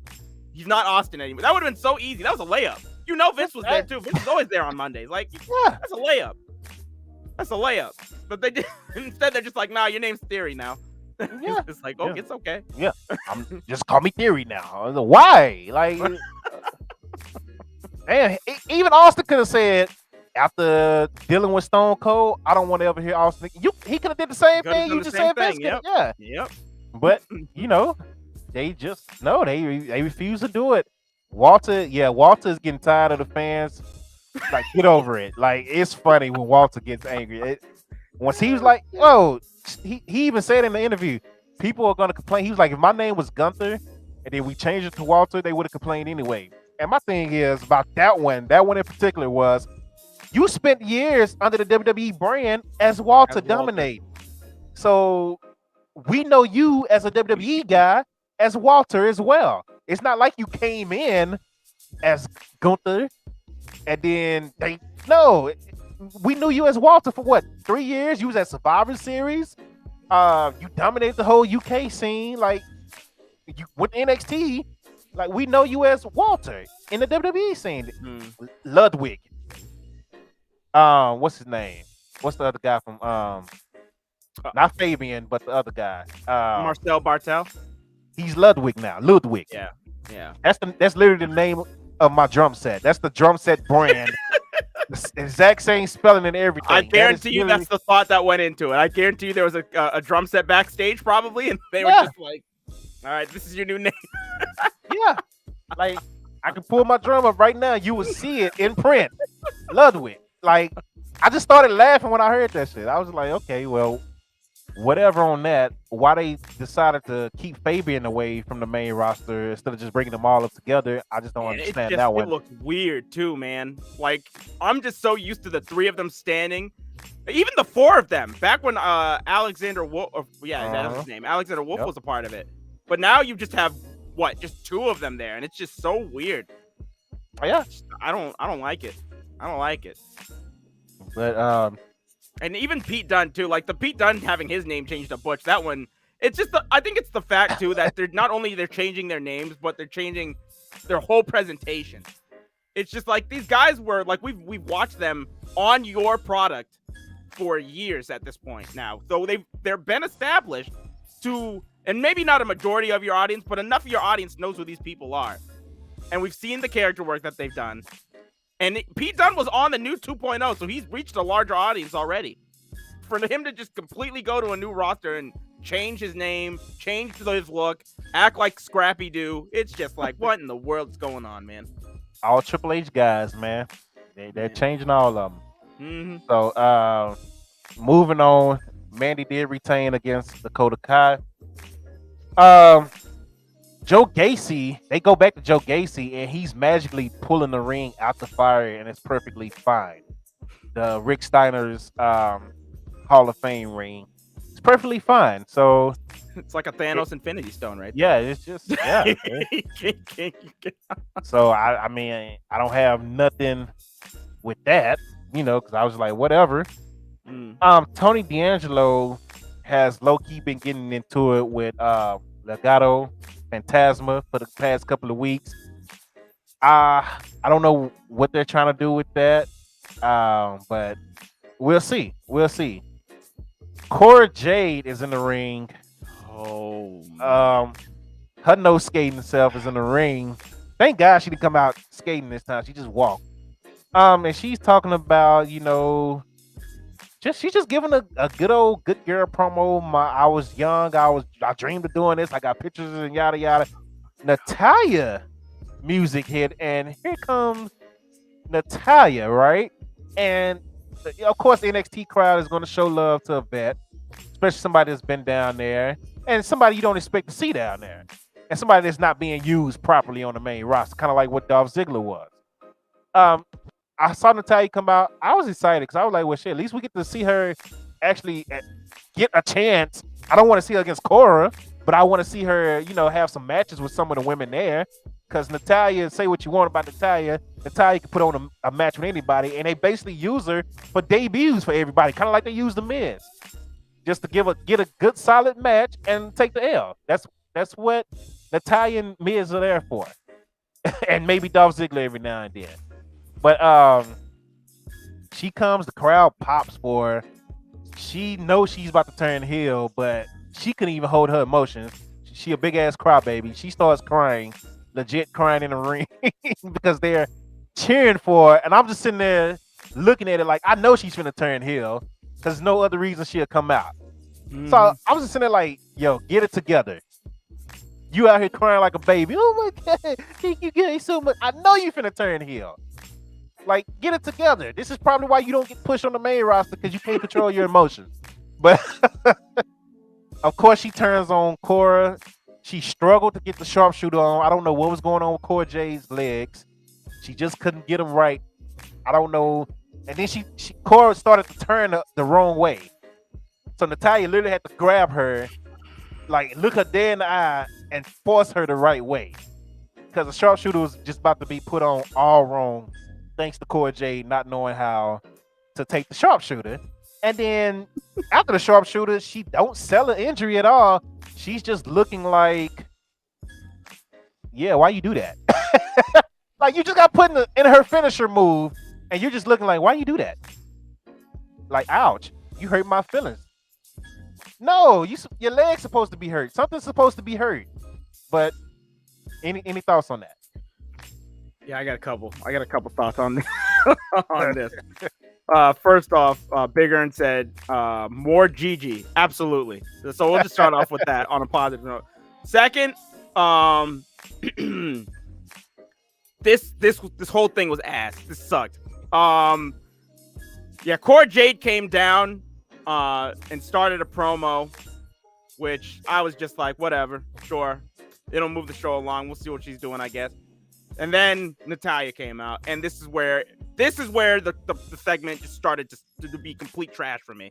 As soon as she walked out, Cora Jade started acting like a freaking 2-year, or I can't even say 2-year-old, a 5-year-old that freaking, I don't know, like, imagine if the best way to describe this would be if a 6-year-old Dark met Michael Jordan. Because I know I would have been tripping if I met Michael Jordan when I was 6. That's how Cora Jade was acting when Natalya came out. I was like, this is ridiculous. Like, you are supposed to hold yourself to such a high standard. You are supposed to think that you are the shit. You pinned the NXT Women's Champion in a War Games match. And here you are marking out over somebody on the main roster like this? This is where you want to go. You want to go to the main roster to fight people like this, and you're acting like a fangirl right now. I thought that was trash. I was already out of it. As soon as that happened, I was like, this is garbage. This is trash. I don't care. I was talking to my homeboy when we were playing a game together, and I was watching this while it was happening. I literally had to mute it. Because she was talking, and she was just sounding so I couldn't do it. I could not do it. I watched it back, and I was right to have muted it the first time, because this was just terrible. This whole thing was terrible. The turn, you could have seen this coming freaking 8 years into the past. If you had watched this and then somebody said, I'm going to show you a segment that's going to happen in the future, you tell me what you think's going to happen. You could have been like, oh, well, obviously, yeah, she's going to put a sharpshooter on her. And you wouldn't have even known who Natalya was or that she does a sharpshooter, but somebody would have probably told you that. Like, good Lord. Yeah, no, I just didn't like this whole thing. It was terrible. Cora Jade continues to be a disappointment to me. Like, she needs to be better, because this was garbage. If this is a girl that you want to push to be your face of your women's division, she's got to do better than this. This was terrible. This was bad. Like a starstruck teenager. Yeah, I did not like this. I did not like this at all. She's simply not ready, man. I don't know why they're trying to rush her. She's not ready. She is not ready. But I was just happy to see Natalya in NXT, because I feel like at least she's going to be able to wrestle there, because she's not doing shit on the main roster besides taking selfies, got her titties out, and she wore a skirt this week. I was like, oh, okay.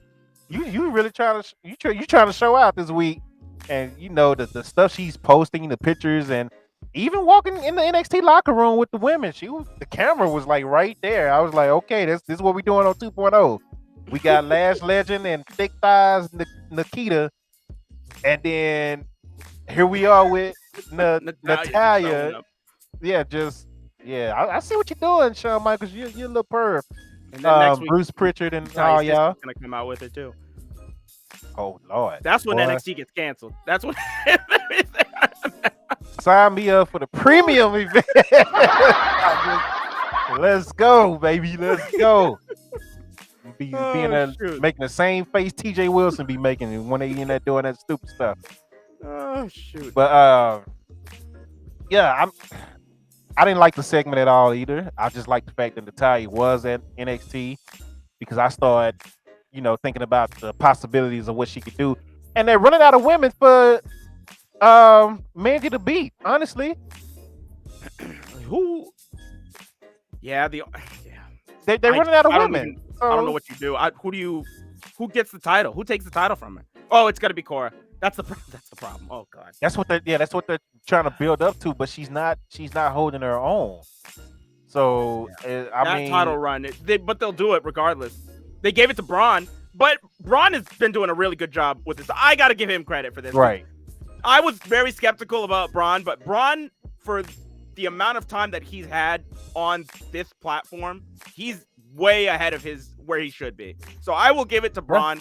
If we have to compare the two of them, then Braun is leagues ahead. Braun's doing a great job, but Cora, she still has a ways to go. She still has. To go.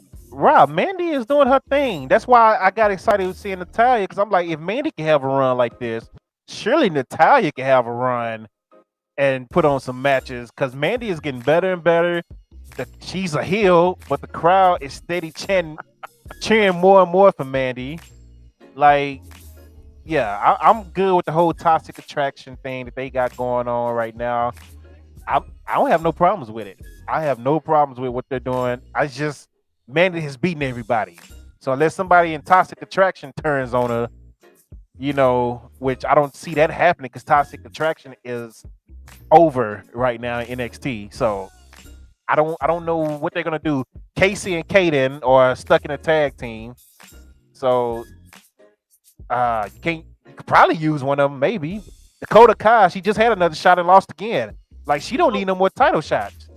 Something just occurred to me too, is that like at TakeOver, it was initially set up to be Mandy and Cora.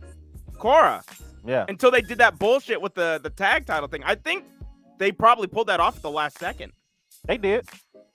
100%, because now look at what's happening now. Now we've moved past that program, and they're bringing somebody from the main roster up to work with Cora Jade to kind of help her out. So it definitely seems like they even recognize that Cora still needs some work. Oh yeah, I mean it's hard not to recognize it. Like, everybody knows she's green, so and she's not ready. It was funny watching her at NXT Stand Delivery where all the real skateboarders came out and they were just going back and forth all over the stage. And she finally came out to her little 2-second skip. I was laughing. That was hilarious. But moving on, Zion Quinn, he had a match with Drace Anthony. It was what it was. The win for Zion.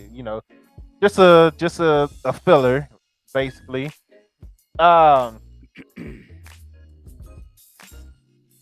Index and Dusha, whatever you want to call them, they end up joining forces. I guess they're getting along now. I missed this segment live, but whatever. It's Cinemax after 10:30 with them. That's all I'm gonna say with that. Pretty much what it is. The Creed brothers. Oh, I'm sorry. Go ahead. I was gonna say Nathan Frazier said he was coming to 2.0. So, he did. So UK lost another one. So UK is dying slowly. We have lost A-Kid. We have lost Nathan Frazier. We've lost Walter. We've lost Pretty Deadly. We'll get to that in a little bit. But good Lord, we are just can't catch a dub. I think The problem was I started mentioning them on the podcast. That was the issue. So I take full responsibility. I shouldn't have said anything about NXT UK because now NXT UK is starting to go. We're losing people at a quick rate. Yep. So that I just scrolled past as soon as you said it. So Nathan Frazier is coming in NXT UK. Mm-hmm. The Creed brothers versus Legado del Fantasma versus Briggs and Jensen versus Grayson Waller and what's his name? Sanjay? Yeah. I can't even see his name right now. And versus Pretty Deadly in a gauntlet match. Very good gauntlet match. Tag teams just went at it. You know, Creed brothers look very strong. But building them up. They are. But I knew they was going to lose because I was like, all right, they looking strong as hell. And then Pretty Deadly is last. I was like, yeah, they're definitely winning the titles. So like, yeah. So I have so have you seen Pretty Deadly before this? Yeah. Okay. I saw them in UK. I only saw like 1 or 2 matches though. It wasn't a lot. Okay, so I was watching this with my friend and he had never seen Pretty Deadly before. And so Pretty Deadly comes out and I'm just like, yeah, like I'm pumped, I'm excited. And then he gets out there, he's like, Dark, do they really dress like this when they come out? I'm just like, bruh. I was losing it. I was just like, oh, you've never seen these guys before. Bruh, it's some characters. It's the Velveteen mixed with Gold Dust. They out there. They are like amazing. Oh Lord. The pictures they take with the titles, they recreated the same picture they took with the UK tag titles where they just in the bed together. Like, we're like, what are you doing? And then they got another photo where one guy is on the toilet and the other one is just like kind of hanging from the shower ride with the titles. I was like, what is this? Like, yes, boy. We can't say nothing about Sammy and his TNT title picture now after Pretty Deadly took those photos. Yeah, you can't, Lizard said you that's can't called swag. Now. Absolutely, yeah, Lizard. Yes, swag. Yeah. Call it what you want. I'm not swinging from a shower ride while my partners is shitting on the toilet at the same time and we taking pictures. That's just not happening. I'm sorry. So that's a little too much for me. A little too much for me right there. So, oh Lord. Yeah, that's it for NXT. What did you think about the show overall? A little. I was up and down on it. Mostly up, I would say. I liked the main event was very, very strong. It went over a little bit, I think. I might have been watching it. It did go over. Okay, so yeah, it went over a little bit. Also, I was a little surprised on that. And I was very happy that Pretty Deadly went over and got the tag belts. I thought I was a little surprised because they literally just showed up last week. So for them to be given the belts already, I think that's great. I think they're going to be the perfect tag team for the Creed brothers to take the titles off of at some point.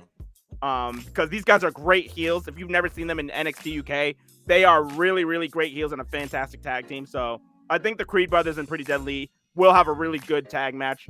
And the Creed brothers will get it off of them. But I think the Pretty Deadly is a good choice to put these belts on. So I think they had to do it because it wasn't planned, of course, because Nash Carter got released thanks to some he say, she say back and forth on Twitter, which is still going. West's wife is going in on Dang, I can't even think of her name right now. Kimberly from Impact. From Impact, yep. And she even exposed her the other day. Was like, oh, not the chick that says she don't know me actually calling my phone right now saying she want to talk. Like, yeah, I don't like the fact that Nash got released. I don't like Yeah, go ahead. I was just gonna say this is all being aired out like on social media, just like on blast. Well, I just feel like they're going because right now, like for people that don't know, these two, I guess, are going through a divorce right now. Right. So all of that stuff is just being kind of put on blast, and now it's cost Nash's job too. So it's kind of getting a little too heated for my liking.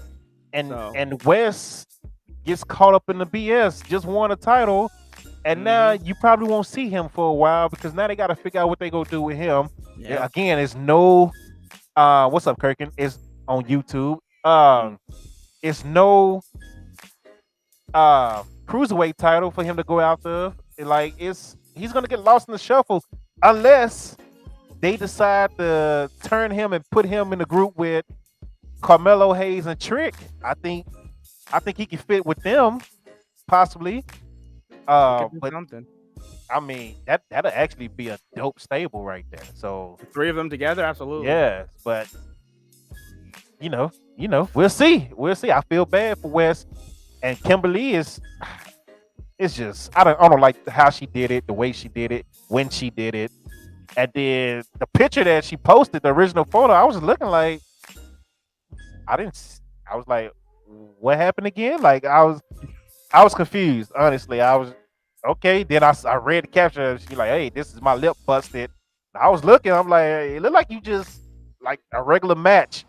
Like you just got out of a match. It don't look like your ex-husband beat your ass like Chris Brown did Rihanna. But this is I don't, whatever. I don't know. It's not my business. I just hate it for him.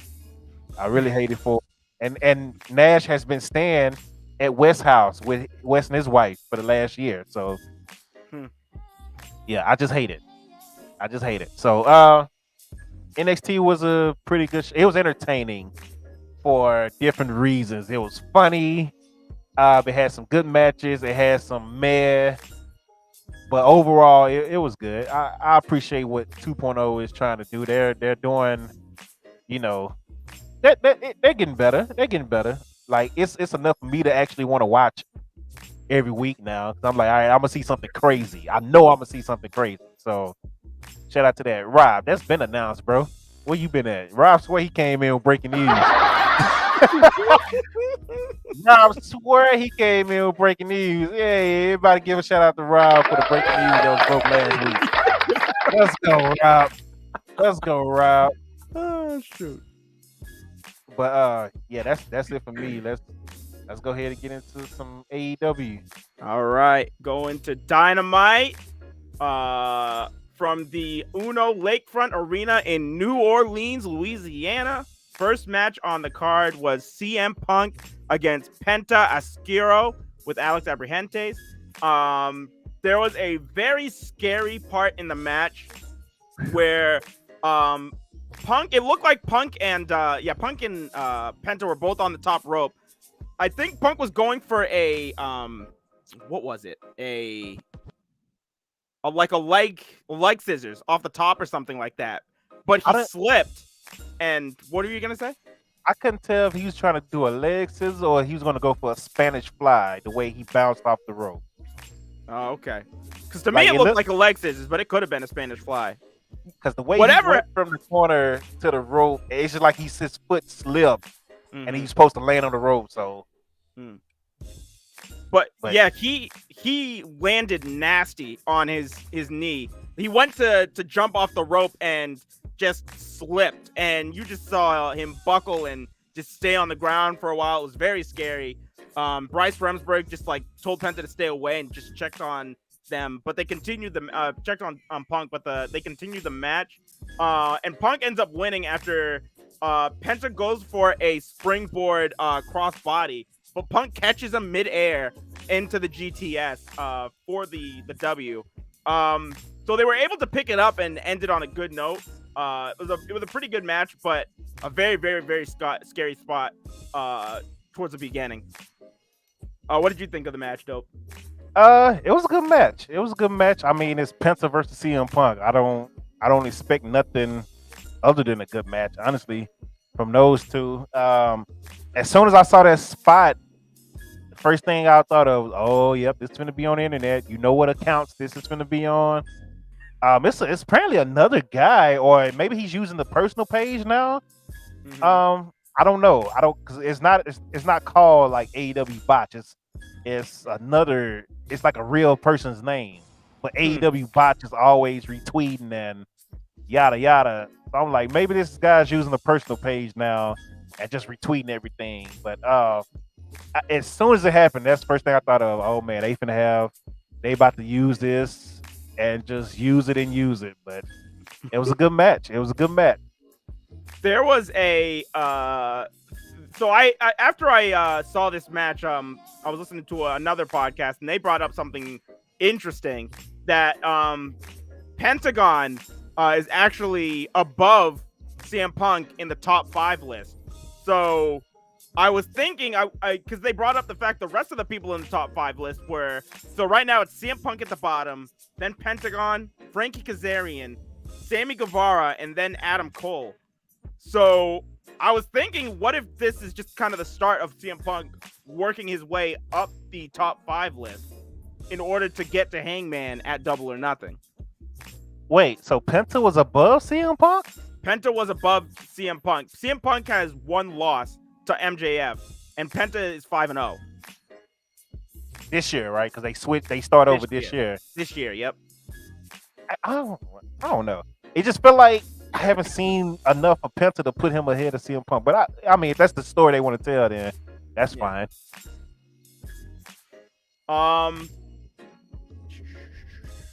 Up next, we went to the AEW World Tag Team title match with Jurassic Express and Red Dragon. This was a really, really solid match. That saw Jungle Boy and just saw Jurassic Express end up getting the W over Red Dragon. After the match, Kyle O'Reilly grabbed a chair and laid out Luchasaurus and Jungle Boy from behind. Then he took the belts and then just started running around like an idiot, just like holding him above, celebrating like he won. Right after that, they're going to leave. Red Dragon is leaving, and FTR comes out with their titles and get into a war of words with Red Dragon. So I don't know. Red Dragon can't go after the tag team titles anymore. So I'm thinking maybe that Red Dragon goes after the ROH belts. I think that would actually be a really solid program. Yep, that's exactly what they're doing. Yeah. Have they fought before?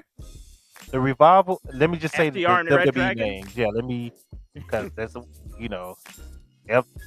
The Revival versus Undisputed Era. I don't know.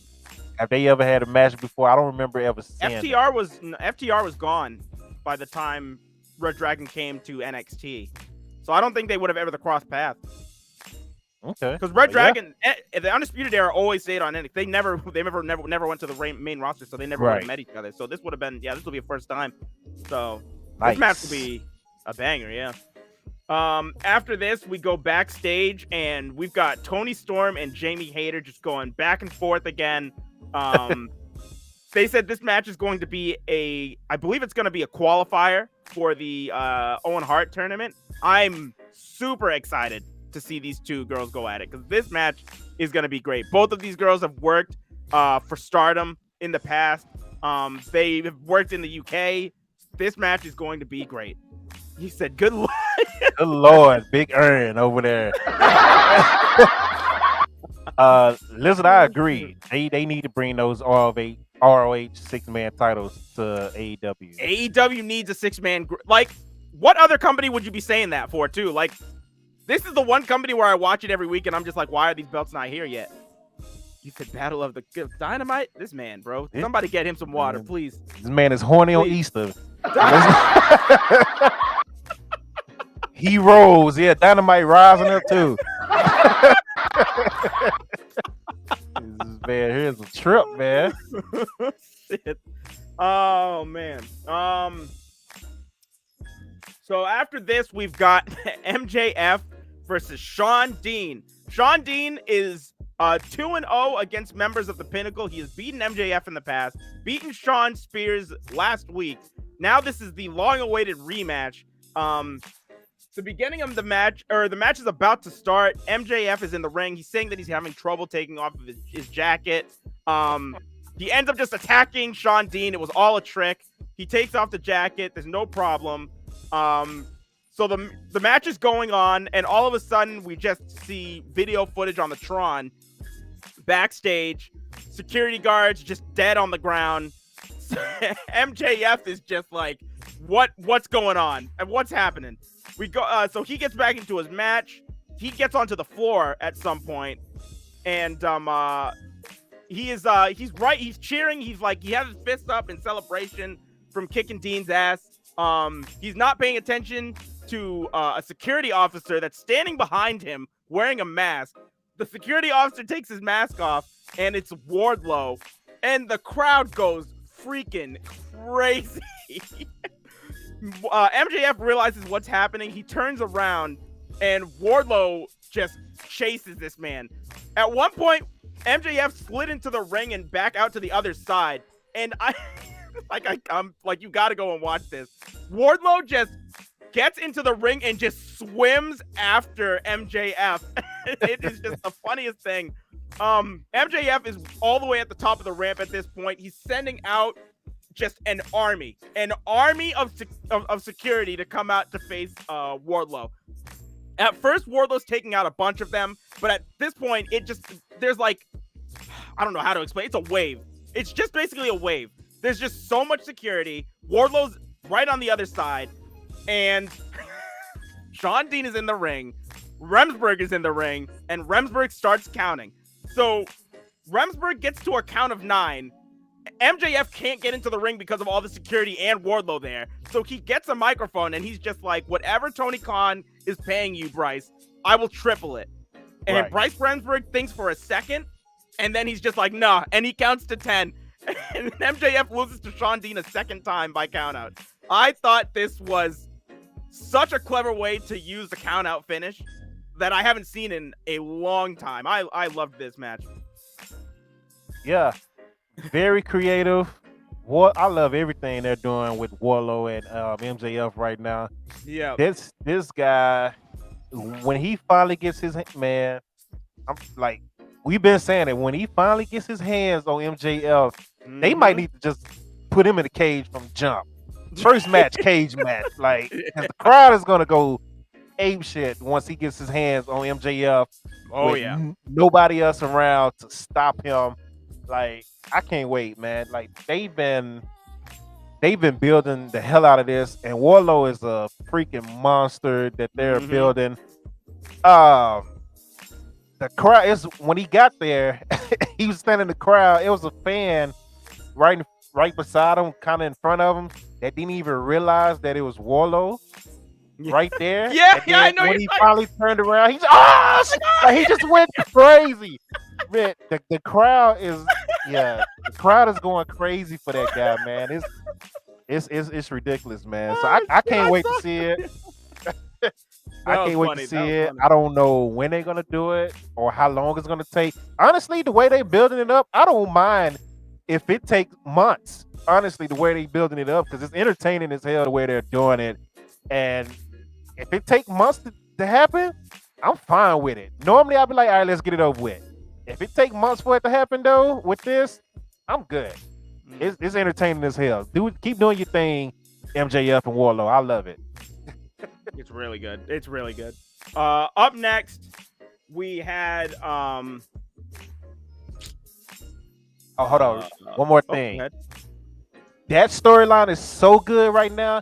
Even the AEW haters can't talk about it on Twitter. That's how good that storyline is. They can't find nothing bad to say. I haven't seen no AEW botch video or nothing about that storyline. That's how good that storyline is. So keep it up. So after this, Wardlow, is in the back, and he just takes a camera, just screams right into it that he won't stop until he's released from MJF's contract. After this, it's announced that Darby Allin and Andrade are going to be having a coffin match next week. So I was just like, okay. So that's going to be happening. Malachi Black had a promo, which was a really solid promo from Malachi. Then we had the Jericho Appreciation Society of Hager, Jericho, and Garcia against Kingston, Santana, and Ortiz. This match ended when Aubrey was distracted and Jericho cracked Eddie in the back of the head with the bat, and Garcia was able to get the cover for the victory. This was a solid tag team match. I thought it was just okay, to be completely honest. But they do have a really good chemistry, all 6 of these guys together. So, what did you think of the match? I didn't really didn't didn't really really care for have. it. Yeah, I didn't have too many. It was just like, all right, it is what it is. It kind of furthers it going on. Yeah. This Marina Shafir versus Sky Blue. Marina Shafir won by submission. I had a few things that I kind of had a problem with this. Like number one, I feel like the match was a little too long, just a little bit. I feel like Marina Shafir, for the type of person that they're presenting her as, she really should have just came in and killed Sky Blue and won, and then just bounced.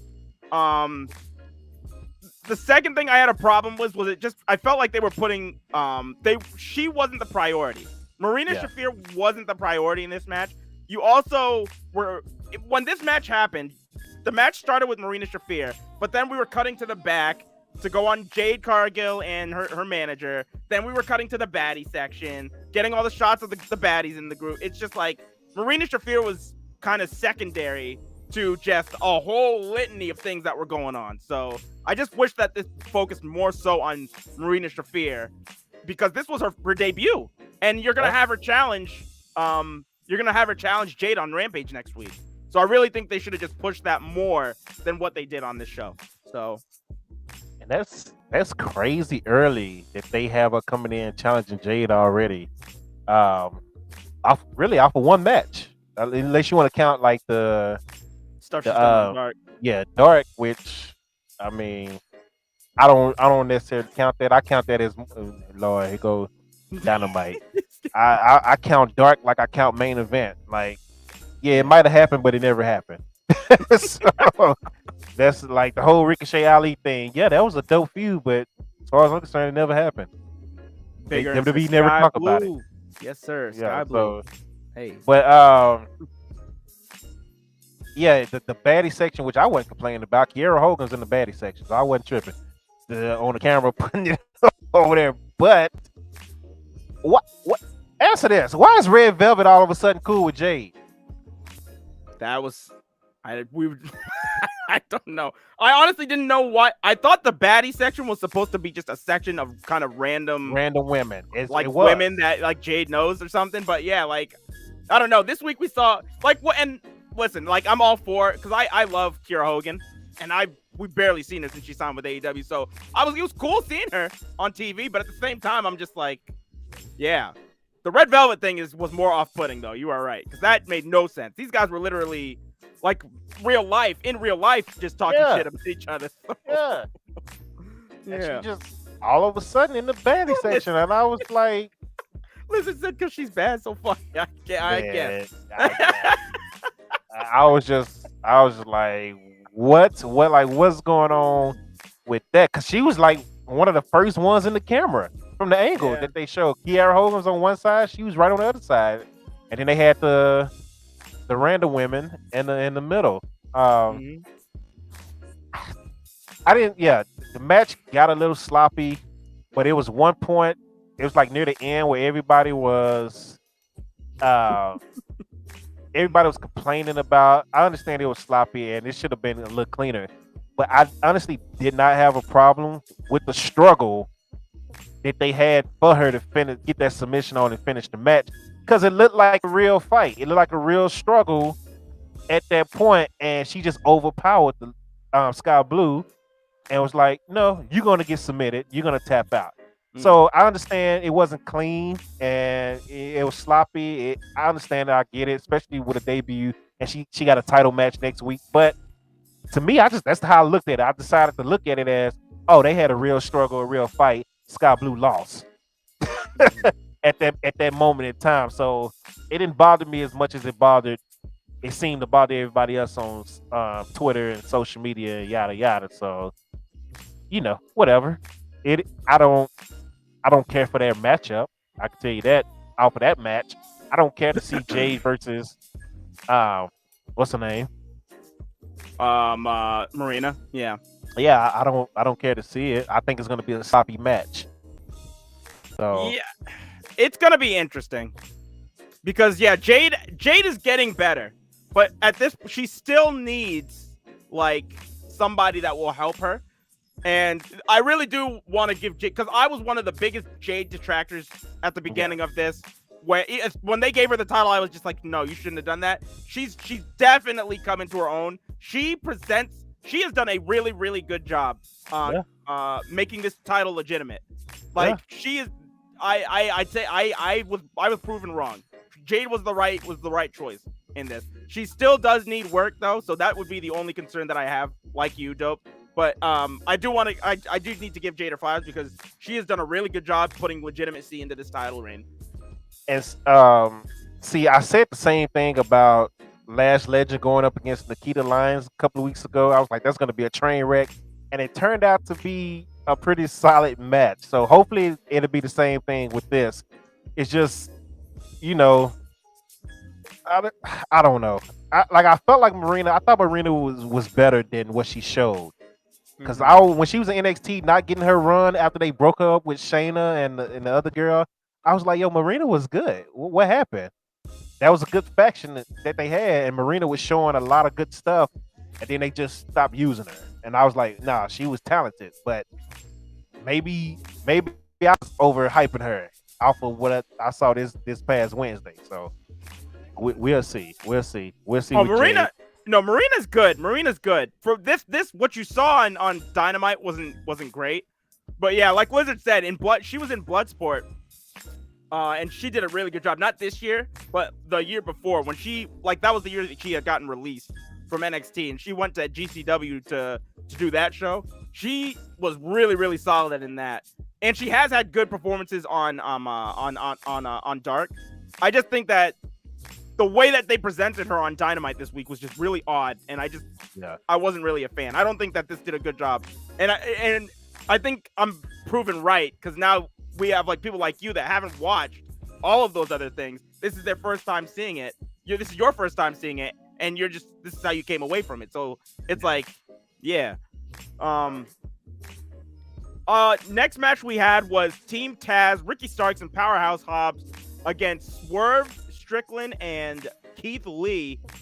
Seeing these guys team again was freaking awesome. I loved it. The hometown hero, Ricky Starks, getting a big ovation. There was a great spot at the beginning of the match where Swerve does a moonsault off of Keith Lee's chest. that just looked freaking crazy. These guys were just going back and forth. The ending came when Taz comes down to the ring, trips up Lee, and Lee turns around right into a giant spine buster from Hobbs for the 3 count. This was a really, really great tag team match. I really want to see Swerve and Keith Lee stay a tag team, at least for the time being. At some point, I do want to see a singles run from both of them, and I really think that Swerve at some point could be really great as a TNT and World Champion. But for right now, I want to just see them both be pushed into this tag division because I think both of them would be great. So, what did you think of the matchup? I mean, because it's not that many. Well, they have the Ring of Honor titles now, but it's not that many titles to go for the talent. So, I mean, putting them in a tag team would work. That's what I'm doing in my universe mode. I'm making them a tag team right now. I guess that's just everybody. Yeah, I'm making them a tag team in my AEW, for the AEW matches and yada yada. They're gonna be going up against the Briscoes pretty soon. So, but yeah, I loved it. I love the match. People were upset about. Well, I ain't gonna say upset. Let me just say the WWE homers were like, yeah, see, Keith Lee is just another wrestler. Somebody legit said Keith Lee was just another wrestler on AEW. He just got there. He lost to a homegrown talent that's being built up in a fire match. I had no problem at all with Powerhouse Hobbs beating Keith Lee with a spine buster. These are the same people that are complaining that Powerhouse Hobbs was jobbing to what's his name, to Orange Cassidy. Yeah, and all this stuff. So yeah, it's like you can never please these people. Like it's crazy. It's like this was great. This was great. Yeah. And it's not like this was a singles match. You know, singles matches in this company are treated differently. You have your overall score, you have your single score. So this will be counted as a loss overall, but in the singles competition, you can still say you can promote your guy and say Keith Lee has never lost in singles competition. This isn't. Yeah. It's like this isn't the end of anything, man. Like it was good, and then honestly, I like the shock value of it because I expected Keith Lee and Swerve to win, and so when they lost, I was like, oh shit, they really had power. And then it wasn't Ricky Starks that got the pin in his hometown. It was Powerhouse Hobbs that got the pin and got it clean. And I'm like, oh, I like that. I like that shocking value because I was like, oh wow, really? Bet. That's exactly what that was my exact reaction. Wow, bet. I like it. That was it. And also, I'm putting this in my chat right now, but so AEW has hired somebody named RJ City. He used to work for WWE, but he makes the content on AEW's channel. It's all comedy stuff. He had a sit-down interview with Keith Lee. It was just more. It's a real funny type of segment that they did. At one point in the interview, they went over all of the Twitter comments that were made where it's just like Keith Lee seems like the type of guy, and he asked them if those were rumors or if they were true. Keith Lee actually admitted to doing a lot of the things that people were saying. So, yeah, it's funny. Click that link and go check it out. It was a really funny thing to watch that I had this morning. So, we get to the main event of this card. It was a Ring of Honor television title match between Minoru Suzuki and Samoa Joe. This was freaking crazy. They just started the match off with just Suzuki and Joe just smacking the ever-loving God out of each other for I don't even know how long. And I loved it. It was amazing. It was great. They ended up just like going into arm locks, going outside of the ring, still hitting each other. The match came to an end when Joe was able to get Suzuki up onto the top rope for the Muscle Buster and pin Minoru Suzuki for the Ring of Honor TV Championship. Before we get into what happened at the end of the show, what did you think of the main event itself? Dope. So I immediately tweeted, yo, that was huge for Ring of Honor. The fact that Ring of Honor, and it wasn't even the world title, it was a television title, had a main event match on AEW Dynamite. That was huge for Ring of Honor. So I don't know what the plan is, but as of right now, they're keeping Ring of Honor alive, and they're putting more prestige on Ring of Honor just by putting them on national television. Their titles and everything like that. Listen, Tony Khan, I'm telling you right now, just put it on Twitch and tell all streamers that they can stream that shit. Yeah. You will maximize you'll maximize so much of your things with this. I'm telling you. It worked for Impact, it'll work for Ring of Honor. Just do that. And it'll save you money. A lot of money. So so yeah, that was huge. Now I missed like the first minute and a half, 2 minutes, because I had got up and left, and then when I came back, I saw that they were like chopping each other to death, and I was like, oh man, I thought it was at the end of the match. I was like, dang, I didn't miss the majority of this match. So I'm gonna have to rewind it once it's over. So I just kept watching from where it was. Then Joe hit the Muscle Buster. Yep. And I was like, oh, he brought that back. Good to see that again. And then I was like, let me rewind it from the beginning. And I was like, oh shit, that was the match. They started off just chopping the shit out of it. I was like, oh okay. So like what I originally thought I missed, maybe like 10 minutes, 15 minutes of the match. It was only like 2 minutes. And they was just killing each other. Yeah. I was like, all right, okay. Oh yeah. Chest just red. Just it was crazy. I know their hand was stinging. I know of course people online had to complain. Oh, y'all call this wrestling? Is it just a whole bunch of men chopping each other? None. It's like, bruh, all right, okay. I mean, it's so wrestling you to a party then. yeah, like it's art, man. It could be interpreted in different ways. They can be displayed in different ways. Everything don't have to be the exact. If every wrestling match was what you consider professional wrestling, it would be boring because every match would be the exact same. If every company, even the independents, if every wrestling company was the exact same, I would probably have stopped watching wrestling a long time ago. I need variety. I can't watch the same thing. Like, I understand some stuff do get a little goofy and stupid, but it's part of let's throw this out there and see if it stick and see if it don't stick. If it don't stick, we don't do it no more. We move on to something else. You know, but it's art. You don't. I'm not gonna go into a rant. Just go ahead. Go ahead. So after the match, this made me laugh. Jay Lethal and Sanjay Dutt come to the ring. They say that they have a present for Samoa Joe. Dutt's holding a package. They lift the top up, and it's just Lethal giving Joe the middle finger. Oh shit! I was like, that is petty as hell.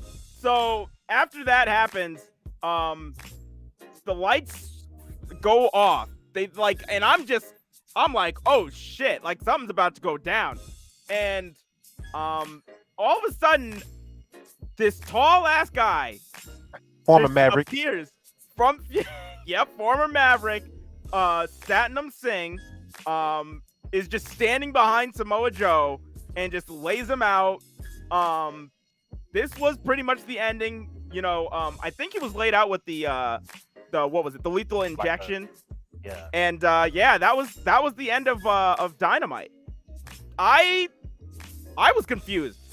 I saw that you knew who he was. Once I went online and saw that this guy was a Maverick, I was just like, okay, so Dope probably has some clue what's going on here, because I had no idea who this man was. Laugh my ass off for different reasons than what everybody else was laughing their ass off. My reason was completely different. Because I looked and I was like, that guy looked familiar. So I was like, let me just, go on. It took a while. And I was like, nah, ain't no way it's a scene from the Mavericks. And it's funny because when he played for the Dallas Mavericks, he was just a guy that they brought in just to get fouls. He wasn't a real scorer like that. He barely played. But if somebody was getting to the goal too easy on us, Rick Carlisle would call him in, go foul. And they would put this man in the paint, and he'd just go throw elbows and he just hard. So I seeing this man throw clotheslines and stuff, I was just laughing because I was like, this is what he do. He's perfect, in the right profession. Okay. Like, because this is what this man was in the NBA doing. Like, he wasn't used for shit else on our team. And then I don't think he went nowhere else after the Mavericks. He wasn't used for nothing else. And he managed to play, I want to say 2.5, maybe 3 years. So he got a couple of, paychecks from the NBA. And he was just used to go foul. That's crazy. If I had known that, that is hilarious. That is hilarious. Like, everybody was complaining because we don't know this guy and yada yada, and trying to make fun of AEW. My only issue with AEW with that one was the turning off the lights and trying to make it seem big. I would have preferred him just to come out. Big tall dude, had a camera angle, kind of like Great Khali, like showing how tall he is. Like that. And just beat up Joe. I would have been perfectly fine. But I didn't even think about like all of that stuff when it happened. I was just laughing like, this is what he do. He hits people. So that's what he's doing right now. So it's perfect. I was laughing. It was funny. That's hilarious. So. That's hilarious. that's oh man, the fact that that's what he was doing, that makes it even more funny for me. That's it. Like, go get some rebounds, throw some elbows, and hit people that was getting in the lane. That's it. And then once you foul out in 3 minutes, bye. Come sit back down. 6 fouls, 3 minutes, bye. There you go. So, that's hilarious. But a lot of people complain. A lot of people complained, of course. It's the thing with that whole thing that people was complaining about. Oh, because they thought it was somebody bigger. You could kind of blame Tony for that because he has been bringing in all these names after names after names. So now it's like anytime somebody do debut and it's not a big name or a former WWE guy or something like that to that extent, they instantly feel let down instead of just taking it for what it is.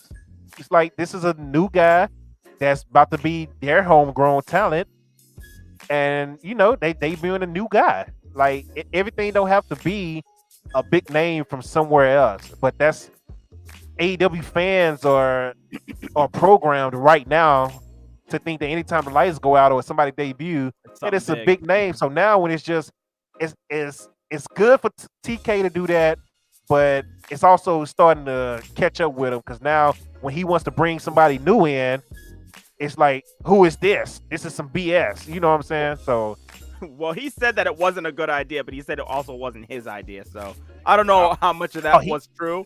But he's not thinking. He's not. If it's not his idea, he's gonna throw whoever it is under the bus. So that's what TK does. But yeah, no, the lights off thing, was definitely because as soon as the lights went off, the first thing that happened was my mind was just like, who's released? Like who could it be right now? That's exactly what I was thinking. And then all of a sudden I see this guy. I'm just like, what in the world? It's just like, who is this man? But yeah. Appreciate it, Boss Hall. Appreciate it, man. Oh, this is what we do, man. Every Sunday, this is what we do. Make sure you follow my guy MT Darkness as well. And then all the other streamers in here. If I missed you or my mods missed you, I apologize. We will get your shout out in the streams. So shout out to Nasty Dunk. I see Nasty Dunk in Dark Stream. Make sure you follow him as well. It was another streamer. He went to the New Japan show yesterday. Dunk did. Oh, he went. Nice. Yeah. So came around his neck of the woods.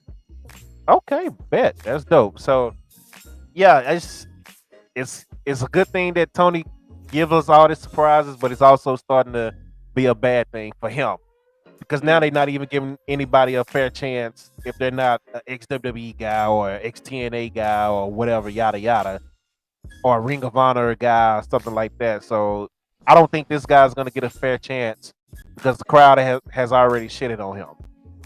So it's gonna be a lot more of a uphill battle. Honestly, I think if he had just come out of the crowd, if you had the visual of a big ass dude just walking towards the ring like that, I think that would have been a lot better. You would have, because people would have reacted. People that are there, they would have just been like, "Oh, like who is that dude?"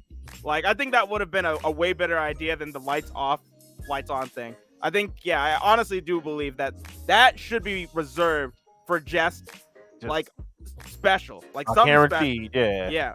Yeah. So, and another thing I don't like, it seems like this always happens. If something goes wrong or something that fans are complaining about, it seems to always be Tony Khan has an announcement for next week. Huge announcement. And I'm just like, sometimes TK, I really just want you to just come out randomly. I understand, like he's real big on the ratings. That's why people talk about ratings, because TK talk about ratings all the time. He's talking about bots now. If you hate AEW, you're a bot. And I was like, what the hell, TK? I was like, Tony, come on, man. Like, take a nap. He said that, and then somebody made a, what is it called? They redid the iRobot poster with Tony Khan's face on Will Smith. Yeah, like, I said, man, you set yourself up for failure with that one, man. Like, for real. I couldn't defend him at all on that one. I just laughed. I was like, really, Tony? Really? This is what you doing now? Like, just keep putting on good shows, man. Like, stop trying to compete right now. You don't have to. You're 2 years in. You don't have to try to like outdo everything WWE is doing. WWE don't. They probably care, but they're not talking about ratings. Just do your thing, TK, because you're putting on great shows. People are gonna come in. They're gonna, come in. I don't like the whole we got a big announcement next week. Just randomly come out and while I'm watching Dynamite, so I can be like, oh shit, TK is here. What's going on? TK is grabbing the mic. Oh, this must be something. I don't want to know. I don't want to know every announcement ahead of time. That's just me. Like, I just want to randomly see you and give you that same pop that I would give seeing Vince McMahon on TV when he comes out, because Vince barely comes out now. I want to be able to have that same reaction when Tony Khan comes out on TV. But if I know that he's coming out to make an announcement when he come out, I'm just like, all right, here goes TK. What do you got to say? So I just, the whole bot, we not even. That was just crazy. I don't know what made him. The bot thing. I can't say anything about the bot thing. That was pretty funny. He just said that, and I just started laughing. I was just like, "Oh Jesus!" I was like, "I think he was definitely just trying to stir the pot." Yeah, like yeah. I mean, I was like, you said anything that happens to you on this day from this tweet, you deserve it, TK. Honestly, I can't defend you at all, at all on that one. Even Becky Lynch made a tweet about it. That. Yeah, oh man, it was crazy. But I get excited. I don't know. I get excited when TK says he has an announcement, because some of the announcements are pretty crazy. And like the last announcement he had was that he bought Ring of Honor, and he announced that he had an announcement ahead of time. Then I don't even know what was the announcement that he had before then, but I don't know. Every time he says he has an announcement, it's part of it is that I get hyped, and I get there's always that small chance that I'm hoping that he comes out to announce a joint show for not Ring of Honor. I guess Ring of Honor now that they're a part of the company, but New Japan and AEW, because especially since Pro Wrestling Noah, which is like the second biggest company in Japan, they've officially opened up their borders to overseas talent. They're having people go back over there to compete. So if that's the case, and the second biggest Japanese company is doing that, then there's no reason why New Japan wouldn't want to start doing that soon too. So, and you have their biggest tournaments coming. Their G1 is starting in June, I believe. They're going to want to start making announcements of who's going to be going over for the tournament. If they announce, if that's the announcement that they're going to send AEW talent for the G1, that'll be crazy. That'd be a game changer. Yeah, we'll see. I just don't like I said, it's same with the whole same thing with the lights going out and people thinking there's a big star coming. It's like, what if the fans who read dirt sheets start reading about something and really got people thinking it's this, and then it don't be that, and then now everybody's turning. That's why I'm like, sometimes just the alternative. Yeah, like I'd rather him just come out. Double-edged sword, yeah. Yeah, I'd rather him. It could be something good, but at the same time, it could be people like the Christian situation. Yeah, and that's Sonic Christian was huge, but yeah, like, dude, that's a Hall of Famer easily. A former world champion in the WWE, tag team partner is a Hall of Famer. Like one of the most dominant tag teams in the 90s. Won pretty much a majority of the TLC matches, ladder matches, and yada yada, versus the Hardys and the Dudleys and whoever else. Like, but people shitted on that because what? How you shit on Christian? Yeah. And then the company was what, a year old? Was there a year old at the time? I think it was Christian. I think it was 2. I think it was 2. Christian. Well, it's like 2 years now. It's a little bit over 2 now. It started in 2019. So it's about 3 years. I'm talking about when did they started shooting their shows in 2019? Dynamite? Yes. That was because that was the first year that NXT went to Tuesdays also. So yeah. Okay. But yeah, I mean, bro, you got Christian during a pandemic. Yeah. And everybody thought Christian was done. Christian was just in the Royal Rumble. Popping the internet. Yeah. Because Christian was in the Royal Rumble with Edge. Yeah. And we thought this guy was done. And then came back from retirement, yeah. Yeah. Next time we see him after the Royal Rumble, he's in your company. And they just, wow. Fans unbelievable. Like, nope, I'm all set. Yeah. Unbelievable. Unbelievable. But again, it's because I got this huge thing. Just sometimes be quiet. So that's my thing. AEW is a solid show though. Solid show, real solid. I have no complaints, really. I have no complaints about that episode outside of the baddie section taking over the match, which I really don't have a complaint about that either. I mean, yeah. So good show by AEW. Good show. What else you got on it? Nothing. Just pretty much, yeah. Great show. Like always. I'll talk about it later. It was something I noticed after I saw this show put together because. Yeah, we'll talk about it when we get to I'll say when we get to Battle of the Belts, we'll talk about it. Oh yeah, Battle of the Belts was last night. Yep. Oh man, yeah, we gotta talk about Battle of the Belts. Yeah. So moving on to SmackDown. This was probably their best SmackDown in a while since the draft, in my opinion. Of course, you got RK Bro starting it off. You know, it's like, hey, the Usos came to Raw. They came to my territory. Now we on your territory. Randy Orton was just he was in a different mood Friday. Like, he just seemed to really enjoy being there. Like, he seemed to enjoy getting into it with the Usos. He was just on a different vibe Friday. I don't know if anybody else noticed that. That was the first thing I noticed. I was like, bro, what is going on with Randy tonight, bro? That was literally the first thing I said. I was like, what is going on with Randy? Yeah, like, he was on a different vibe. When the Usos came out, you know, the Usos come out doing their thing. Randy was looking at him like he was really eating that up. Randy was enjoying that moment from start to the end. Usos came out and did a killing promo, in my opinion. I love the promo. Jay kind of stuttered a little bit when he was doing his back and forth with Jimmy, and they was yelling the Usos after Jay would yell something. The Twin Brothers Usos tag team, and then he kind of stuttered, But outside of that, Usos killed a promo, which they normally do, man. I'm a huge fan. I really feel like Jay should have had a solo run. Y'all know I was main event Jay, you know, before Jimmy came back. I was all about main event Jay getting the IC title run or something, or beating Roman. I even said he should beat Roman at WrestleMania that year. So I was all about Jey Uso. And I'm still a huge Jey Uso fan. I still feel like he should at least get one title run solo. Jimmy too. Just at some point break him up. But well, that's what I thought.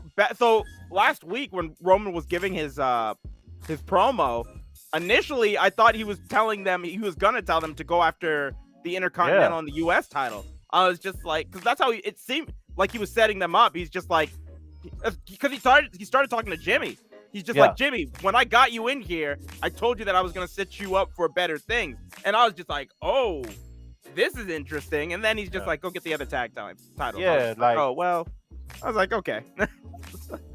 Like, all right, whatever. I was right there with you. I was thinking the same thing. I was like, oh, it's about to happen then. Yeah. But Randy, after the Usos cut their promo, Randy just went off. Was like Roman left his two puppy bitches off the leash, and like he was just going crazy. He talking about you call yourselves, you said you did this and that. I've been making history, for the last 20 years. And he just basically laughed at everything that the Usos said. And then at the end of the day, he was like, yeah, we accept your match. And it was just a fire promo. I liked it. I really enjoyed it. It was entertaining. Do you have any thoughts on that? No, I just really liked Orton in this entire segment. He really killed it. He came with it on Friday. I like you said, I don't know what it was. I don't know why Randy was the way he was on Friday, but man, I loved it. I loved every second of it. I thought it was great. Yeah, that man was on a different vibe. Like I don't know if he might have smoked some weed before he got out there. You know, weed is legal or something. It's legal now. So he was letting it go, bro. He might have been back. He might have been back there with Riddle. He might have talked him into it. It's something. That man was fired up for that segment. That's all I know. Maybe it was happy. He's happy to be back on SmackDown. You know, that was his home. You know, SmackDown was his home for a while. Oh shoot. But yeah, that was fire. Now we get to Michael Cole said we have a guy auditioning to be a backstage interviewer, and it's freaking Drew Gulak backstage. And I was like, what? What? So Drew is backstage. He's interviewing Madcap Moss. And I mean, okay, whatever. Drew does a good job. I mean, Drew knows how to talk. Drew's a performer, so of course he's gonna kill it. So I mean, Drew just did his thing. I didn't look at it as nothing more, nothing less. I was just like, wow, this guy's really a backstage commentator right now. Madcap cut his promo on Happy Corbin, made a little joke, yada yada. It wasn't nothing major. And then he comes out and defeat Humberto, which is what it was. I mean, this guy, to be his size, running the ropes at that speed is crazy. It's a spot where he's just going back and forth, ducking under clotheslines and elbows, and he's just picking up, looking like a damn cruiserweight, running so fast, man. So shout out to Madcap Moss for that. He seems to be getting over with the crowd, so I'm not going. I wish he'd get rid of them dumbass suspenders, as Pat McAfee called it. No, what did he? Jesus, I don't know what else he would put in. He would dress into though. That's the thing. Go back to Riddick Moss. I guess. What did Riddick? Was he just wearing what is it called? Like wrestling? Yeah, it was just like tights and tights. Yeah, that was it. That was pretty much it. I guess. I feel like because right now he has like an identity. As ridiculous as it looks, he has an identity with these things. I'm afraid that changing it he'll turn into Ezekiel. Hey, be generic. Yeah. So, you got any other thoughts on that match? No, not really. All right. Moving on. Charlotte Flair is backstage talking to Adam Pearce because she's upset that Pearce announced that it is official that Ronda Rousey is getting not a last man standing match, but a I quit match at Backlash for the title, a rematch. So she's mad, and Drew Gulak interrupts her and it's like, "Hey, how you feel about my backstage skills? Was it good? Was it good?" Charlotte gets attitudes like, "How dare you interrupt me? If you want to audition, meet me in the ring and talk to a real star." Cool. Get out there. Drew is doing his thing, going back and forth with Charlotte. He's basically saying, "Yeah, you tapped at Mania," and just talking noise. Like he's pissing Charlotte off. And at that time that this is happening, I'm like, okay, I kind of see what they're gonna do with Drew. I'm thinking this is gonna be like a every week thing. He just get in the ring with a wrestler and just piss him off. I was like, okay, if that's how they use him for a while, I'll take it. And then it just changed because Charlotte takes Drew out and had this man tapping on live TV, national TV, just tapping his ass off. And I was like, this man went from getting the rose shoved up his butt to tapping the Charlotte Flair. And I don't remember any other matches between them. Bro, do you remember anything else between those two incidents? maybe some stuff with the 24 title, but bro, this guy has been on the decline. Like, he is on the decline, bro. Like, man, he left 205 Live, and this guy has just been terrible, man. Terrible. Yes. This guy, Drew, is doing nothing. Yeah, this poor man. Drew. Oh Lord. Yeah. So now that happened, I'm starting to think that this is a one-off thing, and they just did it for Charlotte, and then we won't see Drew on TV no more. But I wanted to see that be a thing where Drew just come out and interview wrestlers or performers, superstars, as the Miz would correct me if I said wrestlers, superstars, and was just like, "Hey, yeah, you did lose, or we saw this backstage and just pissed them off." I thought that was gonna be a thing, and it might be a thing. So we'll see though. But yeah, he tapped out to Charlotte. It was funny. It wasn't funny, but it was funny. Ricochet took on Jinder Mahal. Ricochet took on Jinder Mahal for the IC title. Yeah, at least he won. At least he won. Because if he had lost, I would have been pissed. I mean, I like the fact that they're starting to be consistent now with the title. They at least have him defending it because Shinsuke you didn't see him at all. So at least they're starting to be consistent with it, kind of like what they did with the U.S. title. until they took it off of Priest. Sami Zayn has another match with McIntyre that ends up with Sami Zayn in the crowd again, running. So now that's gonna lead up to a lumberjack match next week between those two. You have any thoughts on that? No, I feel like this is gonna end up being a like a falls count anywhere type of situation at like the pay-per-view. I feel like if the lumberjacks somehow don't end up working out, I feel like that's the next progression for this. I was thinking Cage. Cage makes more sense actually. I was gonna say I would love Cage, to. Sami can't run. That is true. I would love to see them in a falls count because I would love to see Drew just chase Sami all over whatever arena that they're in. Yeah. But a cage does make more sense, actually. Yeah. So, I mean, it's funny. Sami Zayn is a character. That's what I look at him as now. Until they decided to put him back in like a serious wrestling mode.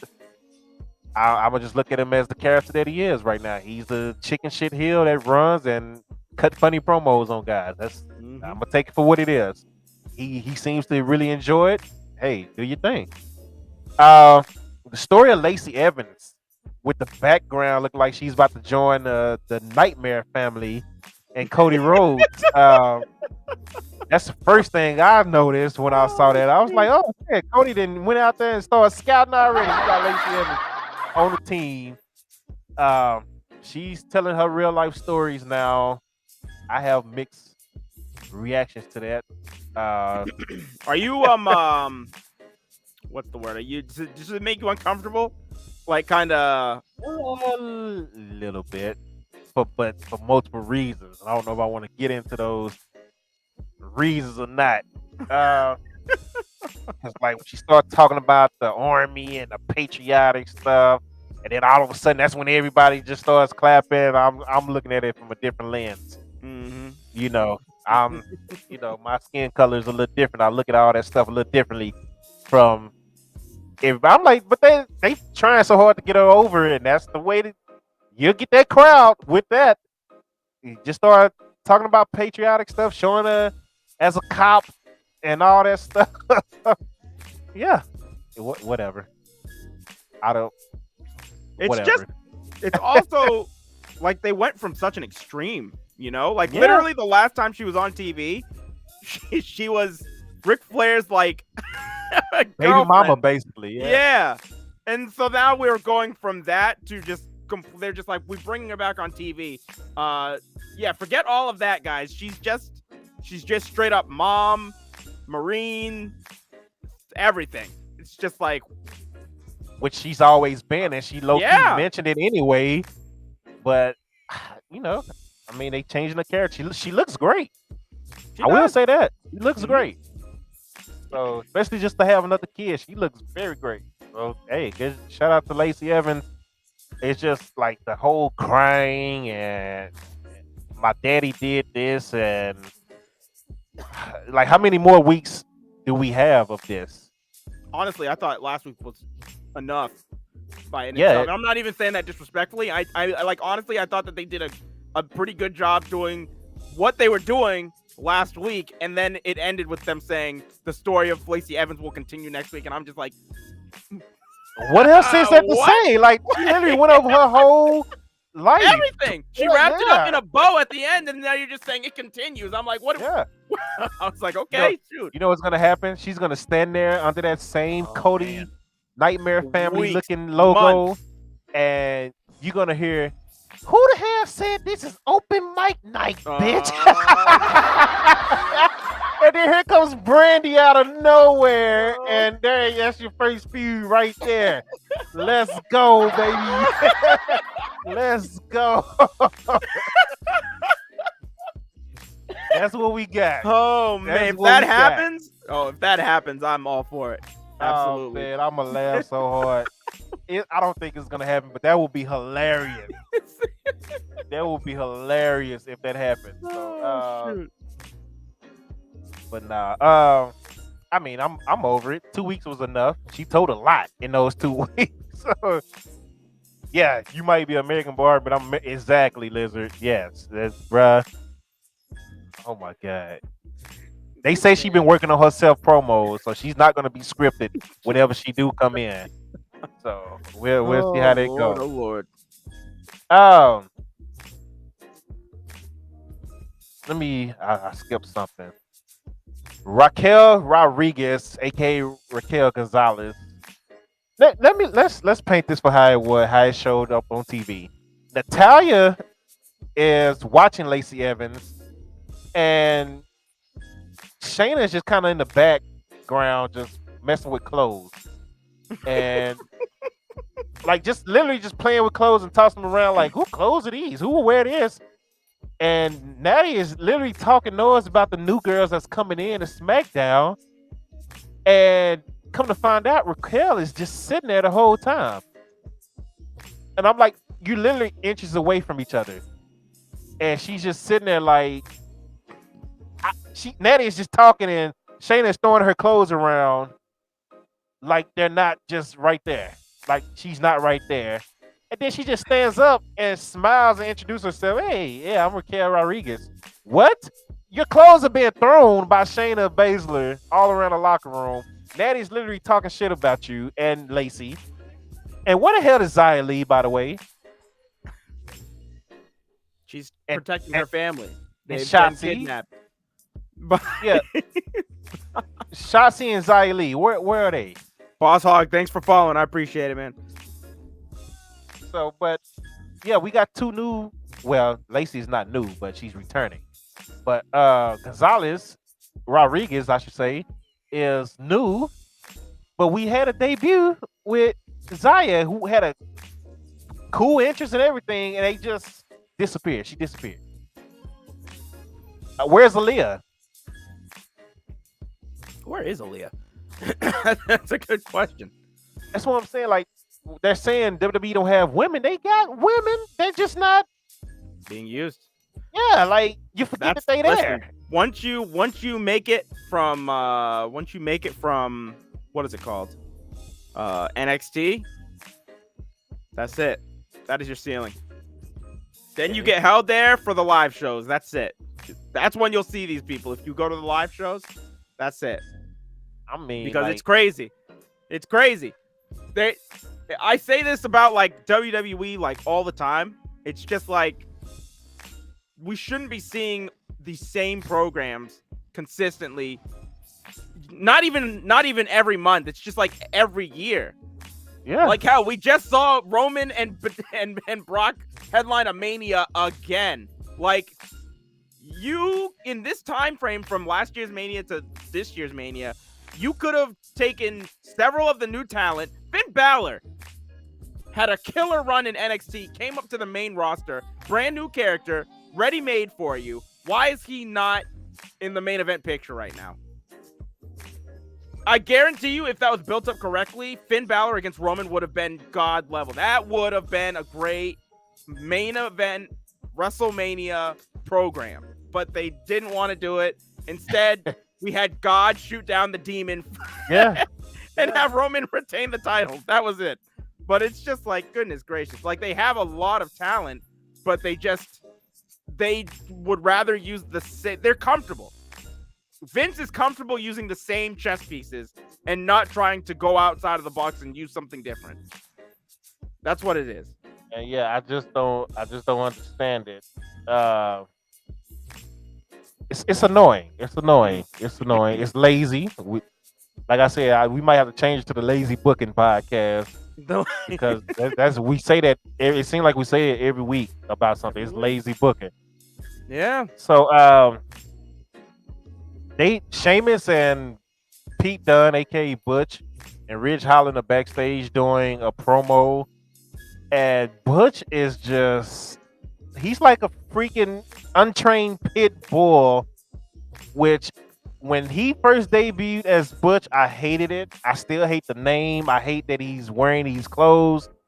But I'm not going to take credit. I'm not going to discredit what Pete Dunne is actually doing with the character. He is working his butt off with this character.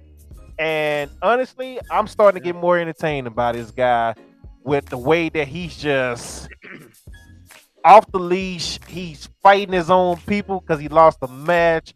Like they literally have to put this guy on a chain like a untrained pit bull, and it's funny. And what I didn't like about the promo was Rich Holland's literally standing right next to him. Pete Dunne just walk away. And then Rich Holland's like, oh my God, we lost Butch. Dude, he literally just walked away like 2 seconds ago from your right side. All you got to do is look to your right, and you're going to find him. So I didn't like the way they did that. But when he did finally show up on TV again, New Day was sitting backstage behind a table, and you just see him flying just out of nowhere, just flying at Xavier Woods. And I bust out laughing so hard, dude, because I was like, yo, that shit was hilarious. Just like when Nikita Lyons got kicked out that chair, I was laughing just as hard from when Pete went flying at Xavier Woods because it happened so quick. And this man was running full speed. He had to fly in that hard. Like, Xavier didn't even get time to really react like he should have. Like, you're supposed to see his face get, and his eyes like, oh, somebody's coming. Nah. As soon as he looked up, bow, Butch was in his lap. And I was just cracking up laughing. I was like, yo, there. And then Sheamus posted a picture like, hey, we found Butch. And he's literally chained up to a forklift on Twitter. like a dog. It's hilarious, man. So I feel like at least they're trying and putting in effort, and putting in with Sheamus might not be as much of a bad thing as we originally thought. Because I watched Pete Dunne on main event. I watched every single main event match that he had under Pete Dunne before they called him up. And great matches. He had very good matches, but the crowd wasn't reacting to nothing as Pete Dunne. They simply just didn't react because a lot of those people in the main roster that go to those shows don't watch NXT, or they didn't watch the Black and Gold NXT like that. So I honestly felt like if Pete Dunne would have got called up as Pete Dunne, he probably would have been featured in Endeavor within the next year. So I'm gonna take Butch for what it is. If they can keep finding a way to make me laugh with him, the last 2 weeks have been good. I haven't liked it before then, but the last 2 weeks I've enjoyed what Pete Dunne has been doing. So because this man is putting in hella effort to get that character over, and his voice is way deeper than what I thought it was. When he yelled something. I can't remember exactly what it was. He yelled something. I was like, damn. Like, this man's voice is deeper than and stronger than what I thought it was. So, and you got McAfee help. He's doing his best to put it over too.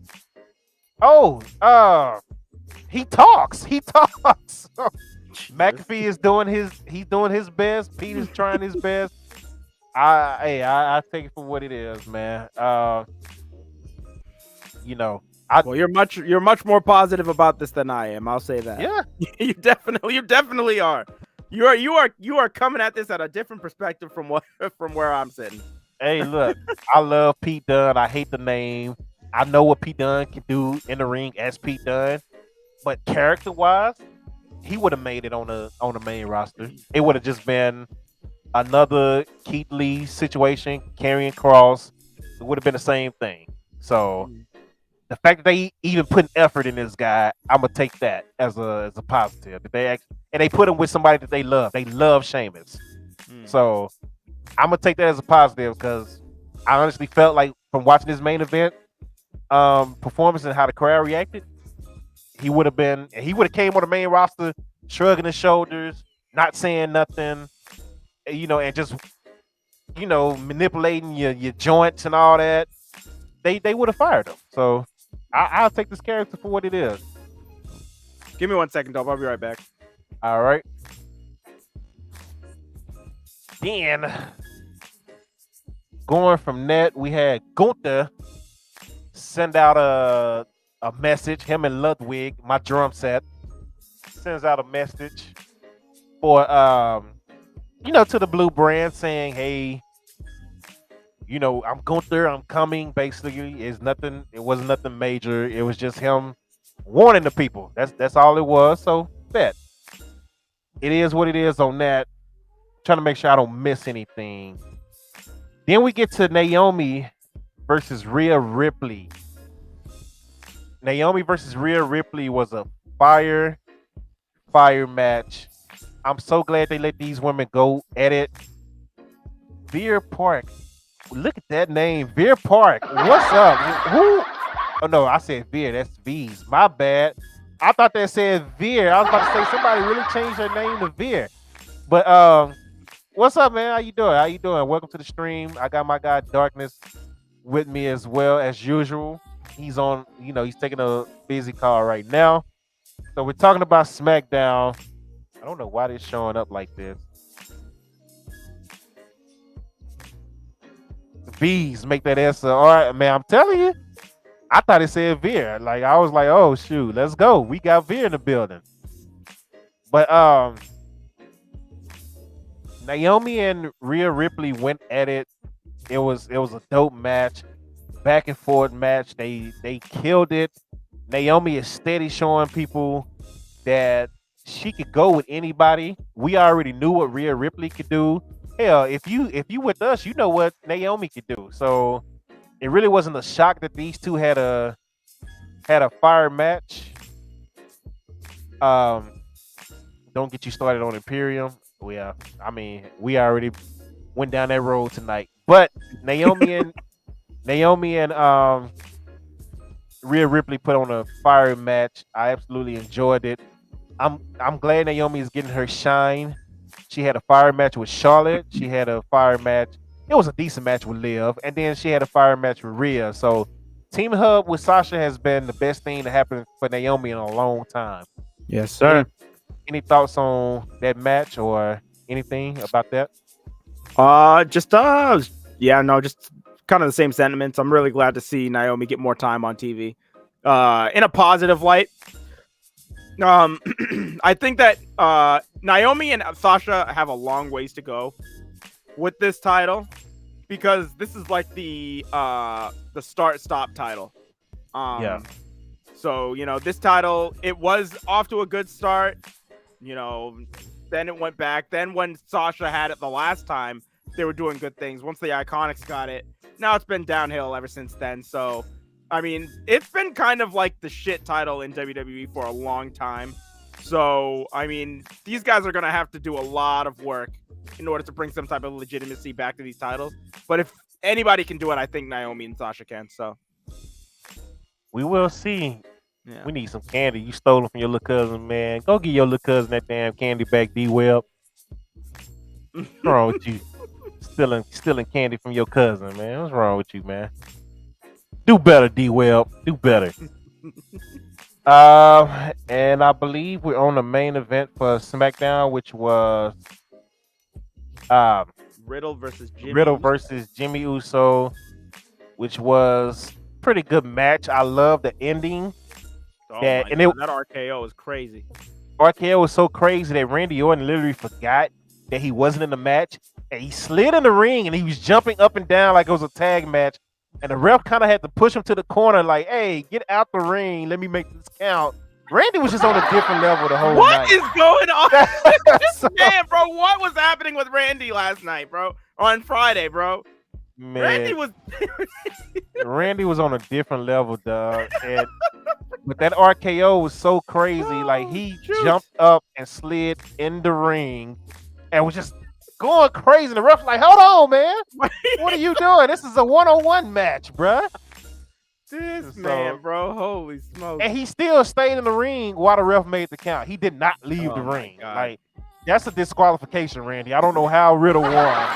But This reminds me of the time that Randy hit the RKO on Mark Henry and then just touched his toes right in the middle of the ring. Yeah, did the toe touch. I was like, what the hell was that? Bro. I don't know. Maybe it's just that time of year for Randy, bro. He just starts. Bro. Oh, man. He got some good news last night on Friday or something. Because this man was, oh, man, he was just on a different level. We were not operating at the same level as Randy was on Friday. Nobody was. I'm telling you. Hey, maybe that's Randy on Fridays, man. Maybe that's what it is, man. He's a different beast on Fridays than what he is on Mondays. I get it. Monday is the first day. I understand. I'm different on Fridays too, Randy. But yeah, that's SmackDown in a nutshell. What you think about it? It was a good show. It was I liked it. It was okay. I'm glad that they're doing things with Ricochet. I think that you were right. I think the Sammy Drew stuff is gonna lead to that steel cage match. I think it's the only thing that really makes sense. And yeah, I think that the stuff with the tag titles was kind of put on priority here. So I'm really interested to see where that goes. And I feel like you could just I'm very interested to see if they will actually do it, but I feel like you really could main event WrestleMania Backlash with these tag titles. It should be. It should be. That's what I'm thinking. That's the big match there. It's definitely not Ronda and Flair again. Yeah, I don't think Roman is getting unless he goes up against Shinsuke. Which poor Shinsuke, they brought this guy out. I'm thinking, they might do a storyline with this, even though we know Shinsuke will lose. But the fact that they're doing a storyline, I'm with it. Nah, he just got a hug from Roman, looked stupid, and got beat up, and we didn't see Shinsuke again. Nope, he's dead. He's gone. He's Elias now. He's gonna come back the next day. He's like, I'm not Shinsuke. My name is Daniel. You're right. Like, what? And I just said Dan because Dan's the Lions fan is right here in my chat. I'm not good with coming up with things off the top of my head. So, like, man, this man had changed it to American. All of a sudden. Oh, Lord. But yeah, that's right. SmackDown. Let's get into Rampage. Live from Garland, Texas, not Dallas. Garland. So we had so Rampage was live this week because right after Rampage, for the people that were in attendance, they also got the Battle of the Belts 2 show. So starting off with Rampage, we had the Blackpool Combat Club for the first time ever, all wrestling in a 6-man group against the Gun Club. Further, I think, reason for these 6-man titles. Because now what? We've got the Gun Club, who until this match were undefeated. Blackpool Combat Club. We got the House of Black, Jurassic Express, Dark Order. There's just so many groups of 3 people that you could put together, and they're all phenomenal. They really need a 6-man a title. But at the end of the match, it was Yuta and Billy that were in together, and it was just this guy, man, Billy Gunn. He is a monster at his age. It is not even funny. There was a spot where he just launched Yuta into the sky with a Cobra Clutch Slam. It looked insane, but Yuta was able to roll up Billy Gunn for the victory. It was crazy. And the Blackpool Combat Club got their first W. So pretty good match. What did you think of that? Did you see that? Dope.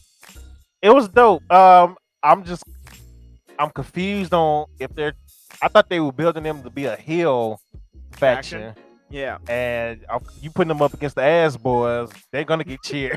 So, yeah. Oh, but I didn't mind it. I was just a little confused that they made that the first matchup for them when I thought it seemed like they was just building them up as a whole bunch of heels. So.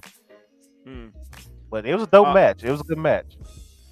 Up next, we had the Butcher face off against a local talent. So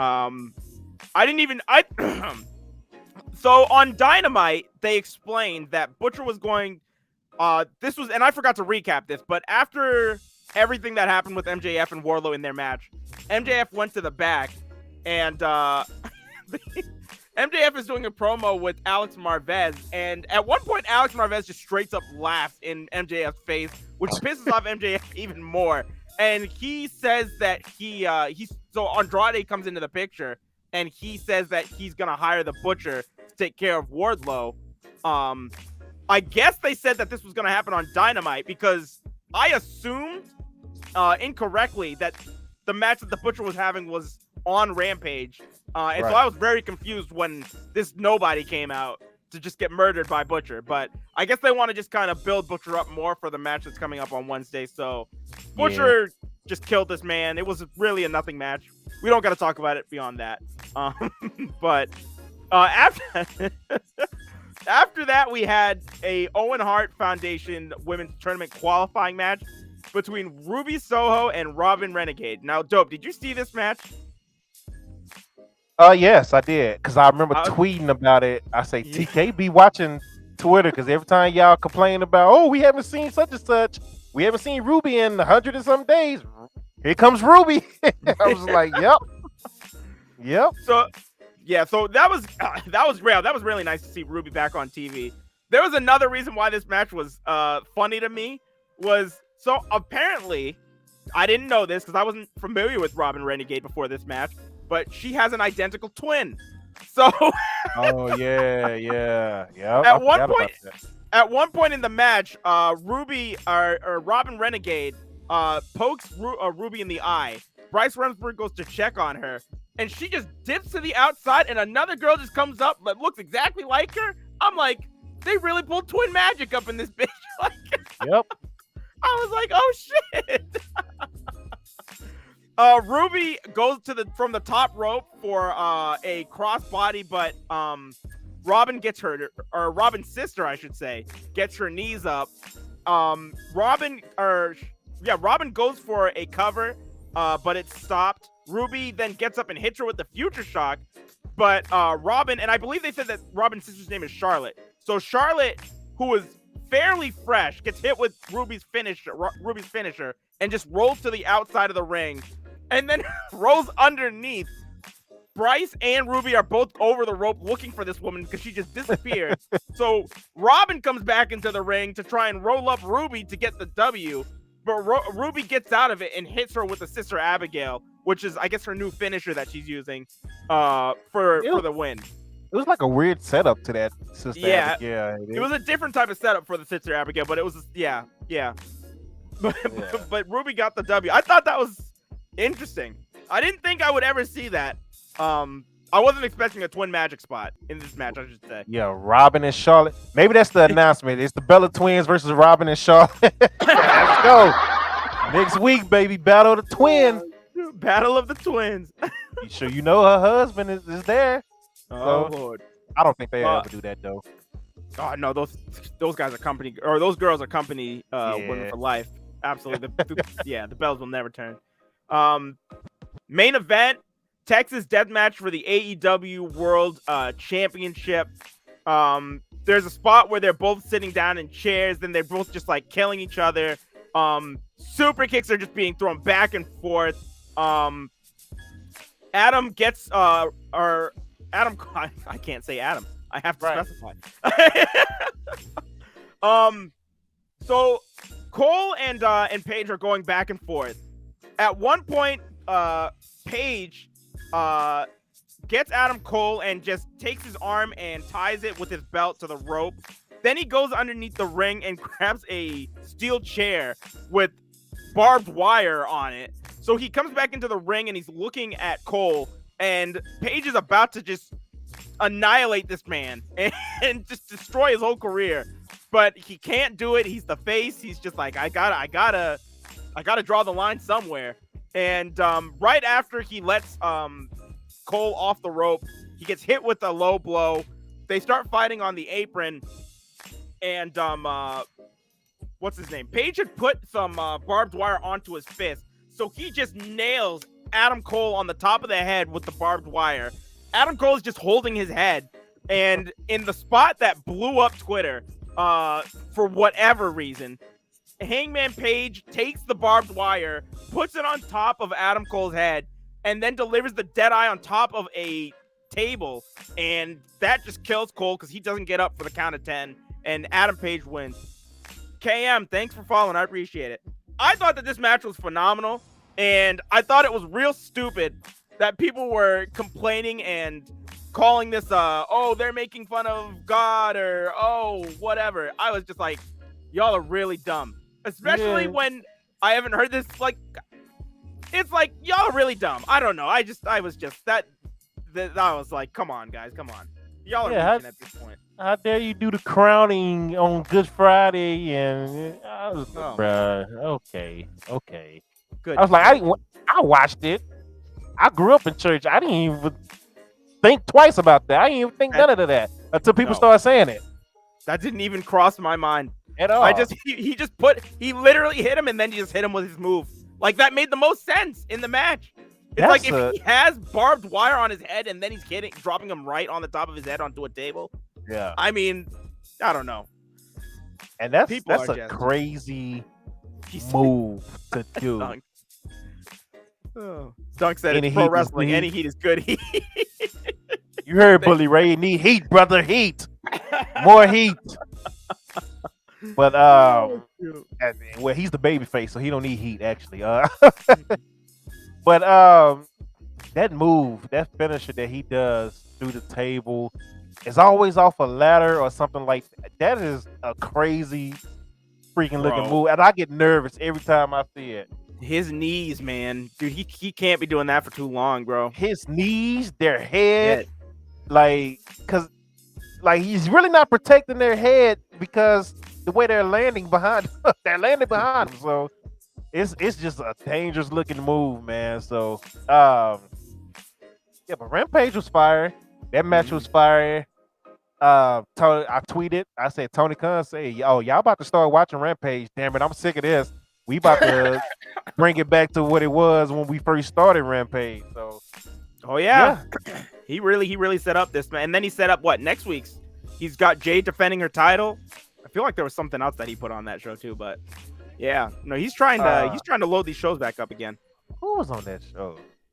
I'm getting Rampage and Dynamite confused. Like they announce everything so quickly, I get them confused. But I know Rampage is supposed to be loaded again next week. So, but this was my thing though, because we're about to get to Battle of the Belts, and we just talked about this Rampage card. It's just like at this point, how relevant was Battle of the Belts really this week for AEW? Oh yeah, because of the title, yeah. Because and like if you are going back and looking at this week in AEW, just Dynamite alone, there was nothing on that show that you could have missed. I have a friend that I talk to that normally he says he goes and because he doesn't really have time he likes to watch wrestling, but he doesn't really have time, so he kind of has to skip through certain things. He said he was watching AEW this week. He said there was nothing. He said he went to watch it. They started off with the CM Punk and Pentagon. After that, we've got a tag match. After that, we've got MJF and Wardlow. Then after that, we've got the Jericho Society match. Then after that, we've got the Samoa Joe Minoru Suzuki. There was literally, it was just packed. And that was just a Wednesday show that they gave out for free. And then on top of that, on Friday, they're saying we also have a Texas tag or a death match with our world champion. And then it's just like AEW it was just like it's like what? I don't know if this Battle of the Belts thing was the best thing to put on a Saturday this week of all weeks was all I was saying. I was just like, they've loaded this week up so much, it's crazy. Especially with the title change that happened. Yeah, so Battle of the Belts 2. Before we get to that, also, I just wanted to quickly go over some things that happened at the New Japan show. So we had Tom Lawler retain against Yuji Nagata. We had Finn Juice and Brody King defeat TMDK and Bad Dude Tito in a crazy Chicago street fight that went 24 minutes. Jay White ended up defeating Shota Umino, who was his mystery challenger at the US of J Open Challenge. Shota Umino was back when Jon Moxley left WWE. The first thing that he did was he went to New Japan, competed in the G1, and during that entire run in the G1, back then Shota Umino was the young lion that they assigned to stay with Jon Moxley. And Jon Moxley, before he left Japan, ended up giving Shota Umino a jacket that he was wearing throughout his entire G1. So there's been a link between the two. And before the match started, there was a little video that showed Moxley going up to Umino saying that he was ready. And he came out for the match. So I thought that was really cool. Tomohiro Ishii defeated Minoru Suzuki And after the match, Eddie Kingston came to the ring and challenged Ishii to a match in Washington, which will be their next big show. Yep, Shota is also Red Truce's son. Yep. And then in the main event, Jon Moxley defeated Will Ospreay in kind of a bullshit finish. I'm not gonna lie. The match was really, really great, but the ending was just a little wonky. And altogether, if you were watching this show on Fight, you would have been a little pissed. I saw a lot of people that were way more upset than I was, because it was also happening to me too. I just was kind of more chill about it. But yeah, the feed last night on Fight was terrible. If you were watching it on New Japan World, it was way better. But the feed on Fight was god awful, and they need to do something about it. But a refund that was something. Yeah, well, they're offering it to him, so like, yeah, if you go on Fight, you can get your refund back. But like I said, I don't care too much about it, so it's just $20. But it ain't nothing to a baller like me. Big baller, shot caller. Yes, sir. But that was the New Japan show, Windy City Riot. Battle of the Belts 2. So we started off with the TNT title match between Scorpio Sky and Sammy Guevara. So the match is going on. At some point, what was it? At some point, Scorpio Sky's grabbing onto the ropes for a pin, and you just see Ty Conti just smack the shit out of Scorpio Sky's hands, and she gets booed for this from the crowd. So Ethan Page comes over and just starts talking shit to Ty, and so does Dan Lambert, or so does what's his name, Scorpio Sky, excuse me. Sammy Guevara goes to the top rope and hits it was a shooting star press that ends up busting open Ethan Page somehow. I don't know how. The match continues. At this point, Ethan Page and Lambert have had enough of Ty Conti, so they send Paige Van Zant to come to the ring to take care of her. They're distracted on the Peter Remsburg is Bryce Remsburg, a busy man, a very busy man these past couple of days, is distracted on the outside by everything that's happening. Scorpio Sky turns around and he gets kicked in the balls by Sammy Guevara, then hit with the GTH, and Sammy Guevara pins Scorpion Sky to win back the TNT Championship. He goes and grabs the title and just makes out with just Ty Conti. And I noticed on commentary, even what's his name, Tony Schiavone was just like, "Can you please stop?" He actually said he seemed annoyed by it. Like, I was like, man, if they don't turn Sammy and Ty heel, I don't understand any of this. Like, they have no other choice at this point. They have to. They have can't no other ignore choice. this. They cannot, because they are acting like straight heels. And I don't really care for the two of them working together, but if they're gonna work as a heel group, I think this could work. Other than that, it won't, because they have to be heels. But what did you think of the match, though? Dope. I didn't like the outcome because Scorpio just got the damn title. Yeah. It's like, okay, man, what was the point of? And then it's just a lot. I don't get a lot of stuff that happened. Like, what? I don't get a lot of stuff that happened in this match because Scorpio and them have been pretty much some of the biggest heels in the company, and they are getting babyface reactions because the fans have just completely turned on Sammy and Ty. So even with that, they wasn't the one doing the heel stuff, and they've been like some of the biggest heels in the company. So now are they gonna do a double turn here, or like is Dan Lambert and them gonna go back and be heel with somebody else, and then Tay and Sammy go be heel with somebody else? Like, what is a storyline over between them? What are they doing? It can't be, but like, I don't know, man. Like, this has just been a weird feud.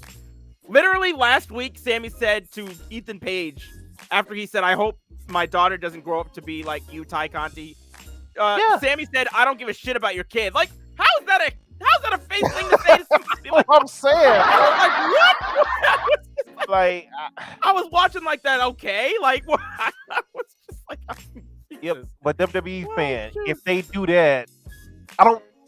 After everything Dan Lambert has done, and the way his character is, Dan Lambert has literally shitted on the company. So why would they turn them face? Like, that's what I'm saying. And then, but after this week, you really can't keep Sammy as a face with Ty because the fans they're not buying that. I think you just got to interject some type of face into this. At least you got to do something. Sammy has to lose this title at what is it called? Double or Nothing. Yes, I'm sorry. Yeah, he has to lose this battle at Double or Nothing because this is getting too crazy. How is he? Like Scorpio's guy shouldn't have lost this title. I 1000% agree with you. But if he's gonna do this heel turn, then he's got to lose it to somebody. And I feel like I don't know, like who you got to give it to somebody else. I can't remember. Did Sammy grab both belts when he left? No, just one. So what is Dan gonna do? Just keep the other title? Like what's going on with that? Why did they still have two titles to begin with anyway? Like it's just it's a lot about this that they're putting themselves in the corner right now with this storyline with the TNT title, and it's like now it's to the point where everybody is online posting pictures of Pac. We haven't seen Pac in a while. Keith Lee, Swerve, which they got their own thing going, so it but everybody is basically saying, yo, it's literally other people you can put this title on right now because this ain't working. It's true. It's true. But I really think that Scorpio Sky was starting to hit his stride in terms of like promos and everything. He was really starting to come into his own, and I really think that it's a shame that the title was taken off of him so soon. But if you're gonna do that, then at least go a different direction because Sammy right now is not the guy to have at the top of this division. It needs to be somebody not right now. Nope. Not right now. It's too much dirt coming back on him right now. I didn't know that he said he also wanted to rate Miley Cyrus too. I thought it was just the Sasha Banks thing. And he said back during the day at the same interview. Yeah. Then apparently he made a racist comment about the guy's mom because she fuck her because she's black, and I was like, oh damn, I did not know that was part of the interview either. I was like, it's just adding on, and then the whole. Okay, it's weird. It's getting weird with the Ty Conti thing because we defended it. We was like, mind your business. We get it why fans might be upset, but it's not your business. You remember we said that we was on their side. Like fans, mind your business. It doesn't matter who Sammy dates and yada yada. But it's like it's getting weird now. I'm starting to get annoyed with it, and I wasn't annoyed with it from jump. I was just like, it's not my business. I don't care. What up, King? It's like it's not my shit. Oh, sorry. Hold on a second. King has officially joined the year-long sub club. Let's go, King. Punk ass King.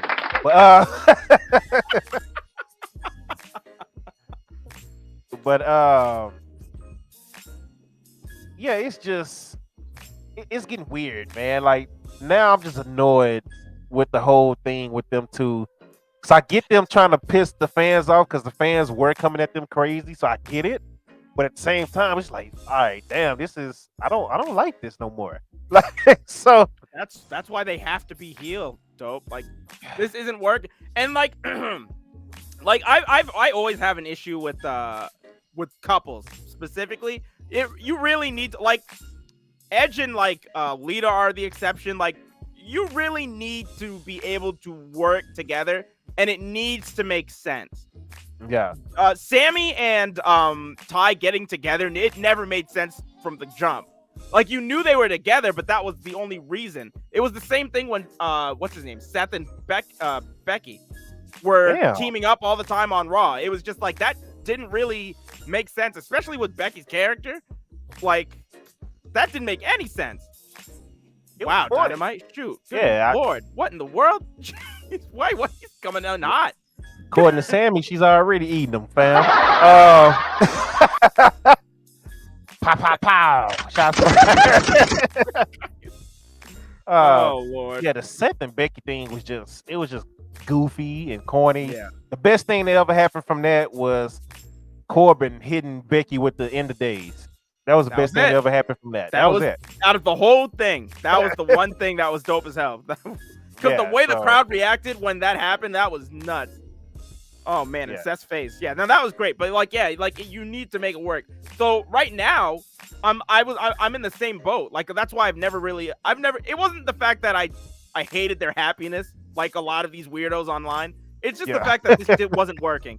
But now it's gotten to the point where they can make it work so long as they go the direction of them being heels. Because if they make these two heels, and Sammy's already kind of doing some of it. Apparently, Sean Rossap retweeted the low blow, and he asked Sammy, he's just like, "You want to explain this?" And Sammy's like, "No, I'm good."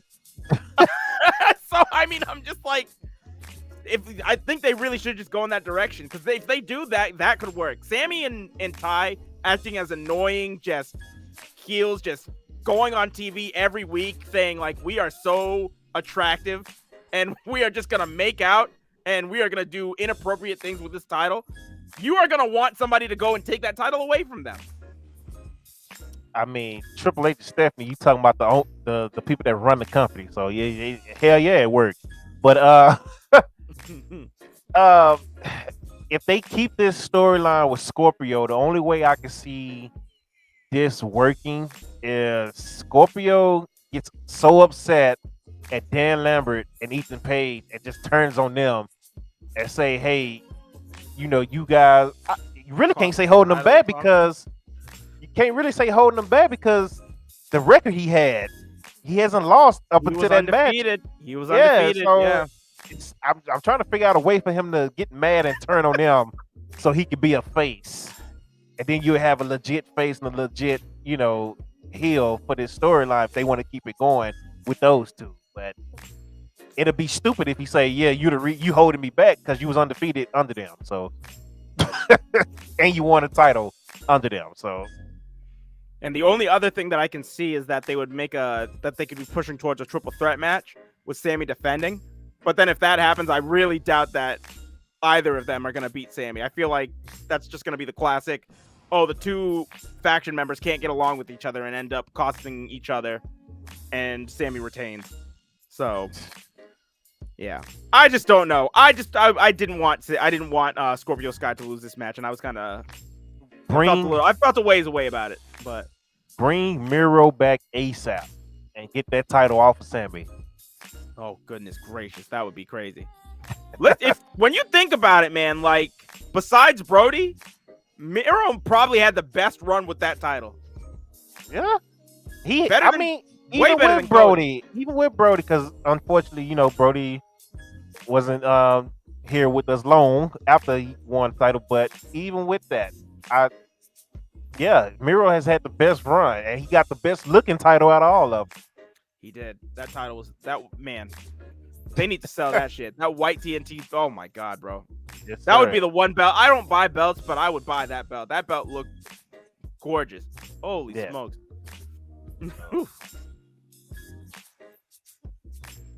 But yeah. Next match we had was I forgot we still have the rest of the show. Next match we had was the Ring of Honor World Championship title match between Jonathan Gresham and Dalton Castle with the boys. This was interesting when it was announced, because I was kind of I wasn't upset, but I was a little sad because I like Dalton Castle, so I was awesome seeing him on the Supercard of Honor show, even though it was the pre-show. But then we didn't really hear anything from him since then. So hearing him announced for Battle of the Belts was cool. He got to have a match with Jonathan Gresham. Pretty good match with Jonathan Gresham applying the the octopus hold and forcing Castle to tap to retain the title.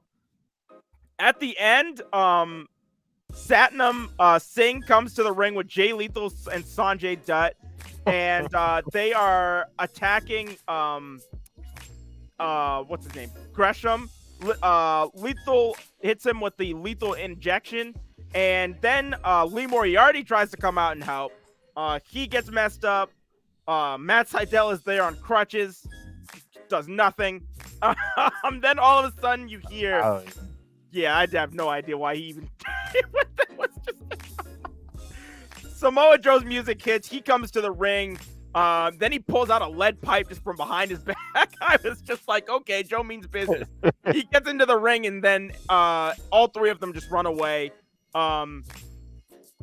Lee, Gresham, Sydal, they're just all standing in the ring. It's just kind of a feel-good moment. And Gresham and Joe hold up their Ring of Honor belts together. Then the final match on the card, Thunder Rosa against Nyla Rose. Thunder Rosa retained. This match wasn't that great, in my opinion. This was probably the low light of the entire show. I don't know what it was. Nyla it seemed like she was having a hard time keeping up with Thunder Rosa from what I was watching. Did you feel the same way, or? He said he's ready to pipe some dynamite. Yeah, what is going on? Yeah, repeat that question, because I was... I don't even... Dude, go to sleep, bro. It's your bedtime, dog. Go to sleep, man. Oh shoot! I say so. I didn't even hear your question. What'd you say? I'm distracted. Goddamn. I was saying Nyla Rose. It seemed like she was having a hard time keeping up with Thunder Rosa in the match. Yeah. I mean. You said Nyla's hair was ruining the match. They did mention that, too. The commentators, that their hair was just in the way the whole time. Yeah, I like Nyla Rose, but I'm over Nyla Rose at the same time. Because it's like anytime a babyface wins that title, she's always the challenger to come out and attack them. And then she gets the title match, and then she loses, and then she just gets lost in the shuffle again until another babyface wins.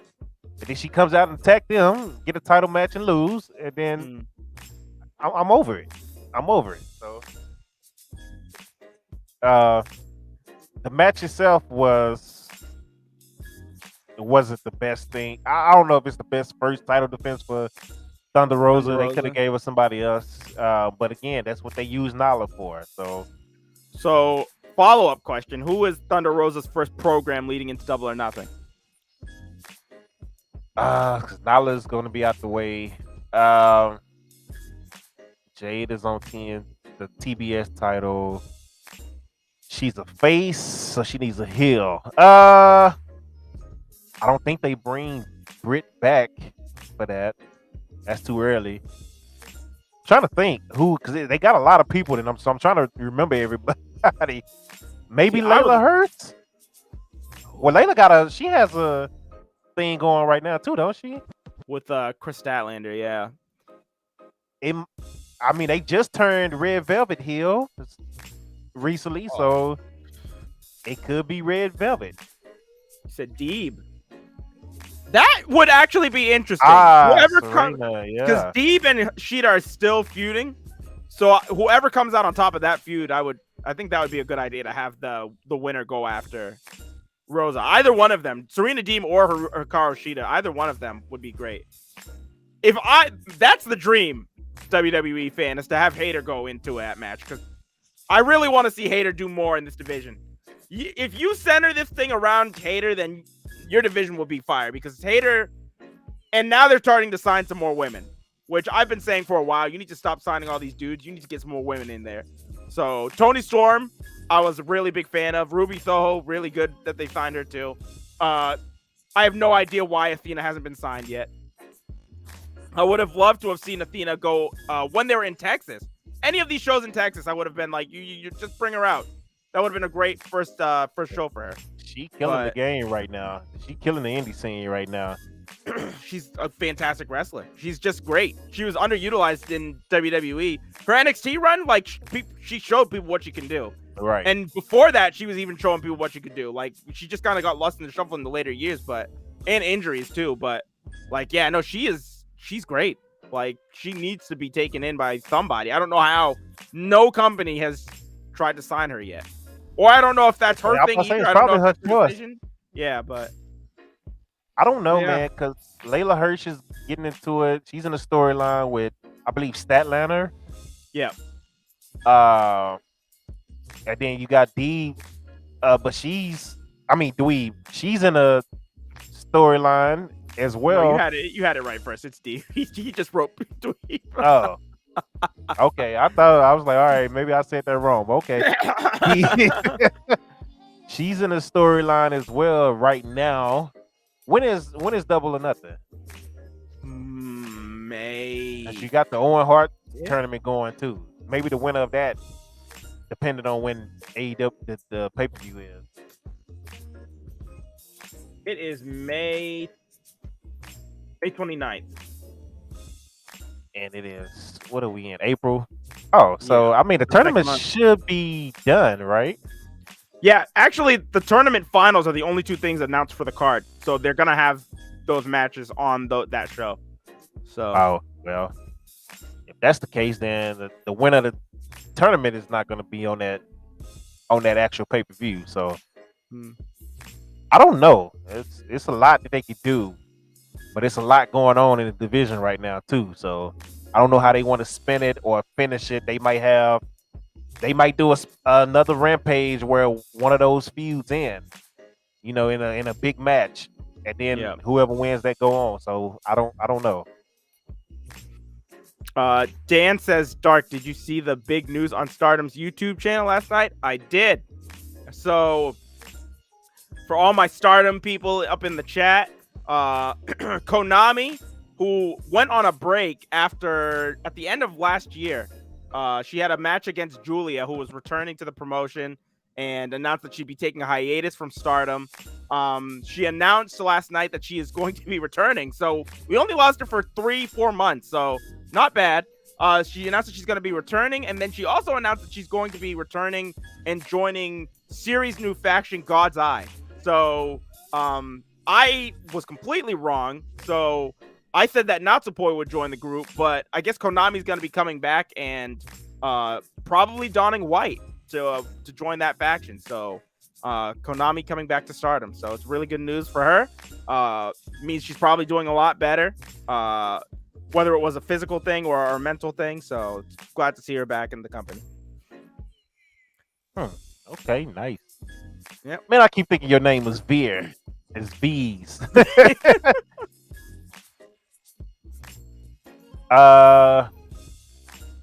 What you mean, like in a good way or a bad way? Which way you mean? Yeah, he said shaking my head signing. I was just that's why I was like, all right, I don't know which way you talking positive or negative. I'm gonna call you Veer anyway. That's your name. But King, she said F that group. I mean, they got enough people. Odeyo Tai has enough people in it already. She's probably just like, yeah, I can just peace out. They won't even notice. Good and bad. Good and bad? Who would be a great signing for them right now? Somebody that'll make me say, what the F is Shane McMahon? Because he is a McMahon. I mean, if you really want to get crazy with it, Triple H.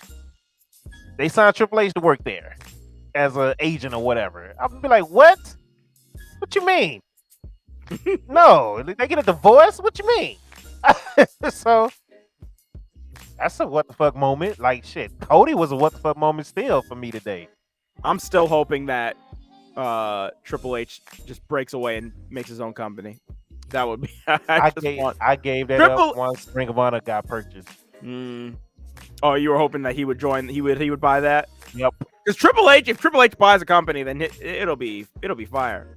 Once Ring of Honor got purchased and Joe and Regal got signed, I was like, yeah, that's it. That's it. That was his guys. That's it. So if he's starting the company, it's gonna be with HBK, unfortunately Road Dogg, and William Regal and Joe. Those are gonna be his guys. So two of those, the smartest ones are gone.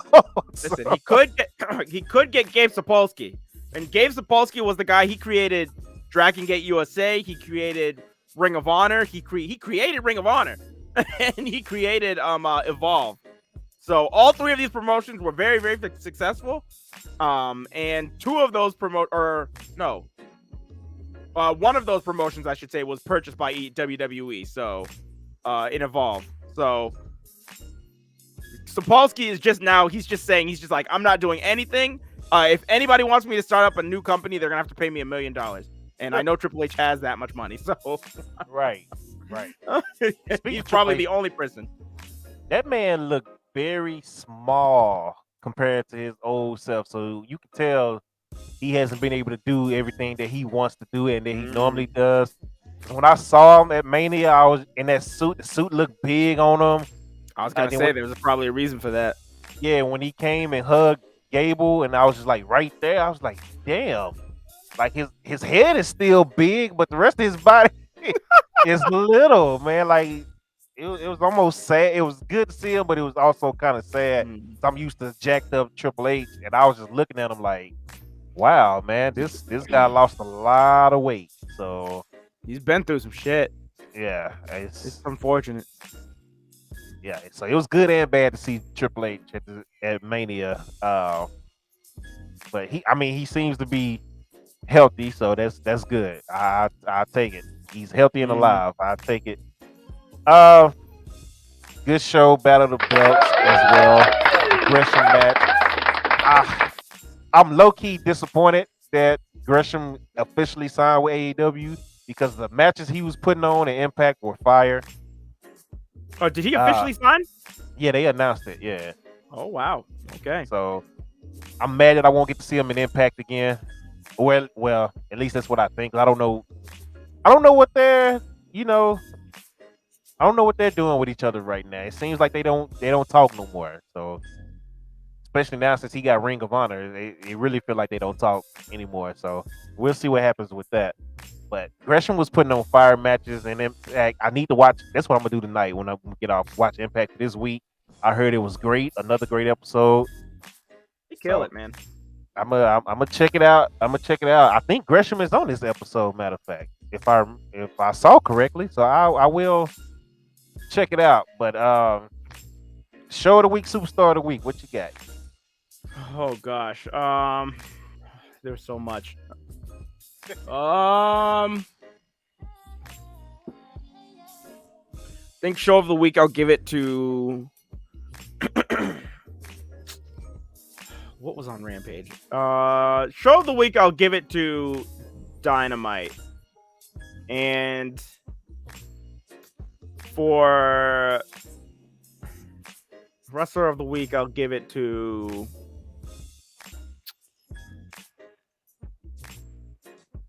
oh man, it's Jesus Christ. I'll give it to Joe for winning the title from Suzuki.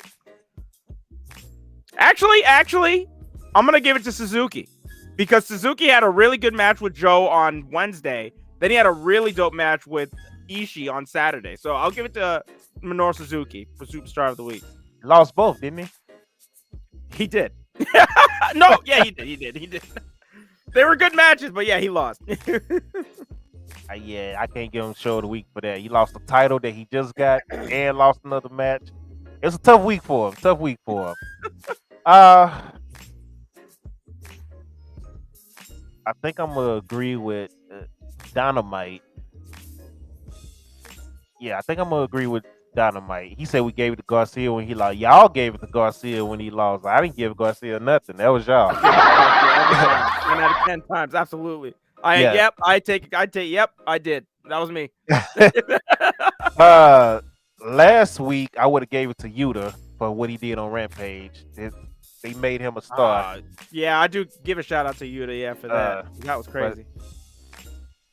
I'm gonna have to give it to. Let's see. I'm gonna go with Adam. I'm gonna go with Adam Page. Okay.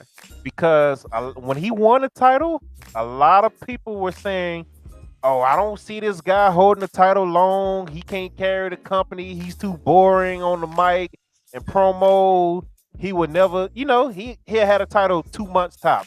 I've heard people say it, and I've seen people type it on Twitter. Mm-hmm.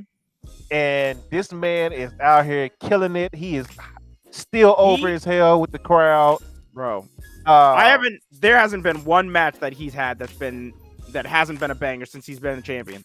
Yeah, every match is consistently fantastic.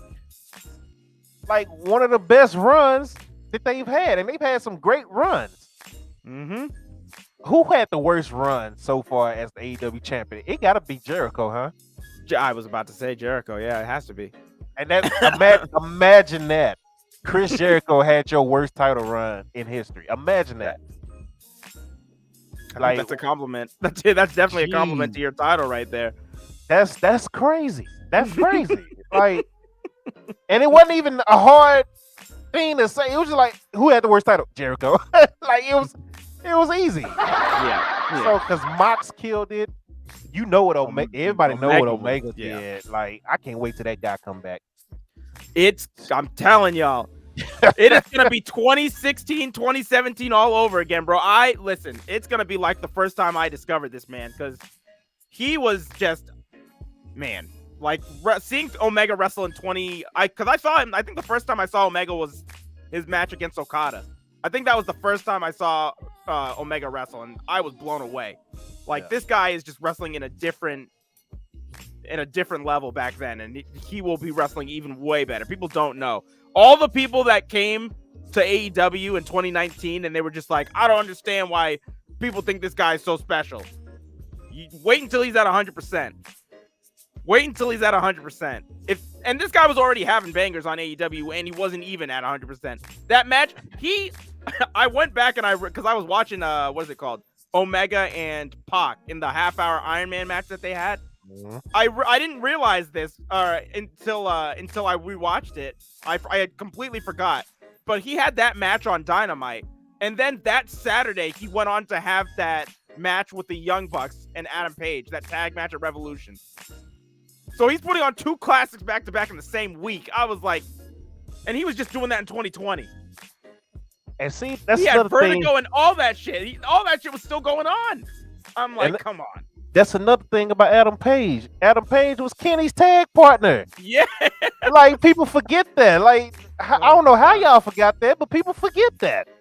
Like, yo, these two was killing it. I loved when he was coming out doing this drunk thing. Like, oh, I'm drinking. Oh, yeah. Do I want to help you? I guess I'll help you. Let me put the beer down. I'm going to flip over clothesline, grab my beer, and take off. I loved it. Walk out. Yeah. Man, say, people just... Oh, man. They just got to show you, I guess. And I'm so glad.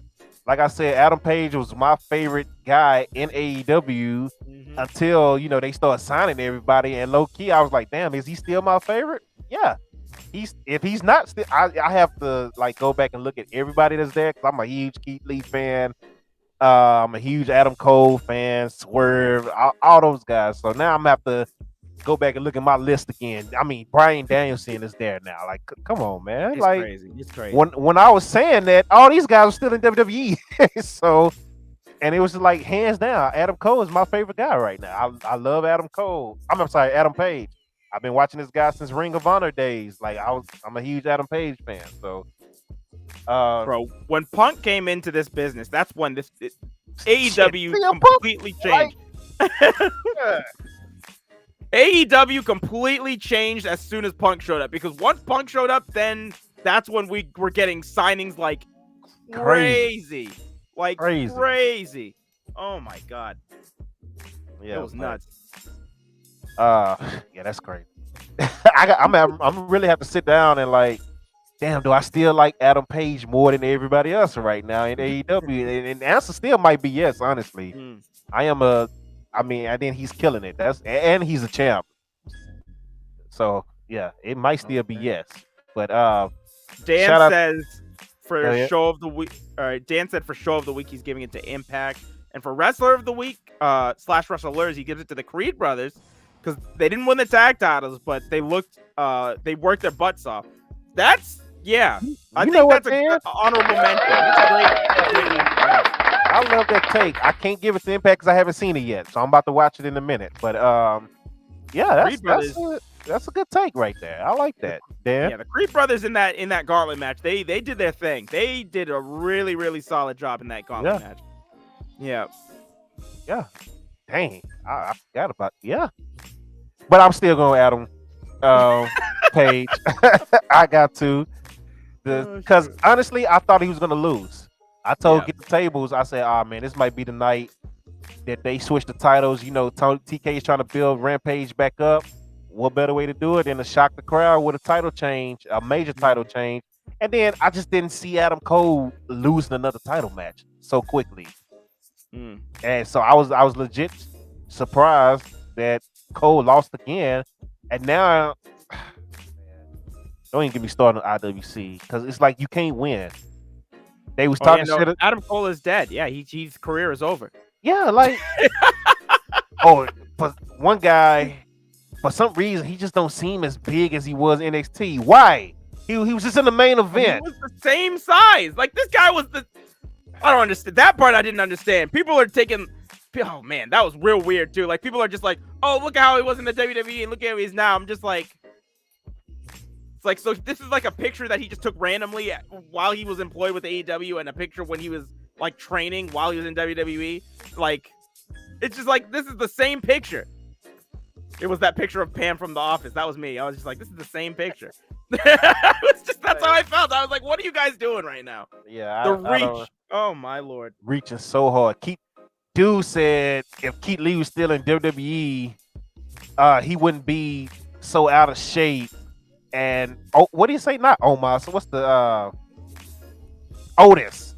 Otis is in better shape. I showed you that tweet. I saw that. Like, what are you talking about? Like, they said that Otis is like, they're like, yeah, it went down like a rabbit hole. Like everybody in the thread is just like, yeah, Otis is built like Vader. He can move fast. This guy's got such agility. Yeah, Keith Lee ain't like that no more. I'm like, okay. Like, what are we doing here, man? Like, okay. Yeah, it's just, I'm not even going to IWC today. It's already been a rough week. We gonna start this week off good. So let's hope this week gets better than what this weekend and this past week was.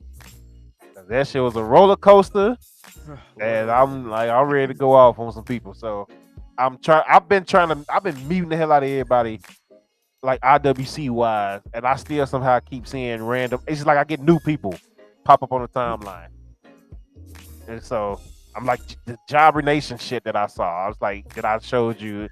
I was like, oh my, what? I don't even like to say his name, bruh.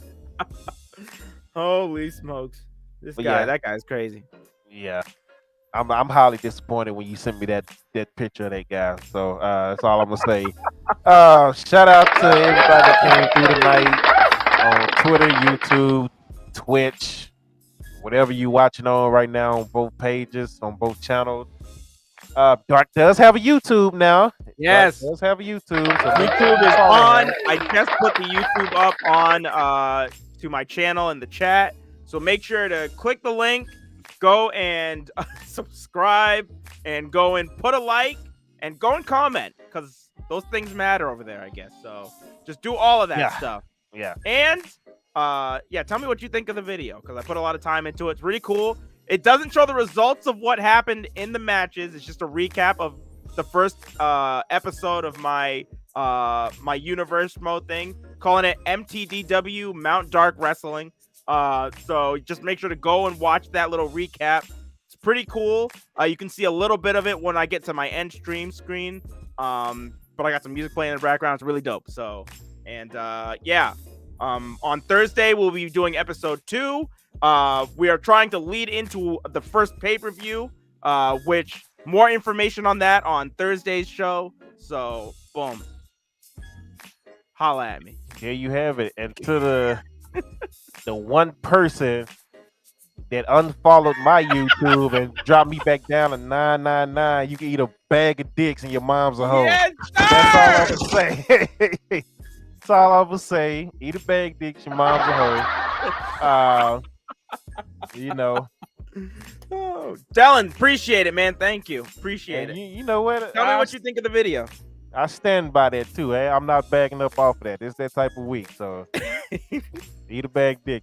But shout out to everybody once again. Much love to y'all for coming through.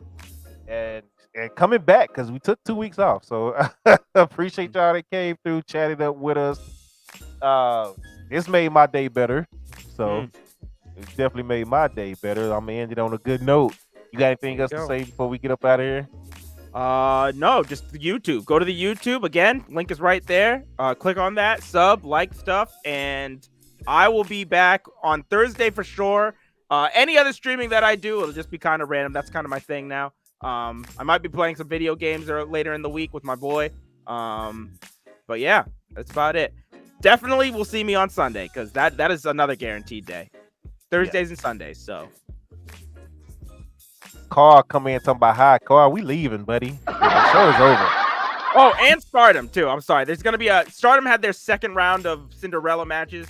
So I will be trying to stream some of those for people that were watching that. So at some point. And I'll announce that on the Discord and in my Twitter. So check those out. All right. I think I got everything now. Yeah, Carl, we appreciate you coming through, but the show is over. So, you're a little late, my guy. You're 3 hours and 45 minutes late. And since I'm on YouTube now and I can't play what I normally want to play, I'm going to just end it with a small clip of clacks that I used to use to open up the stream until OBS bullshitted me. So, yeah. See y'all later.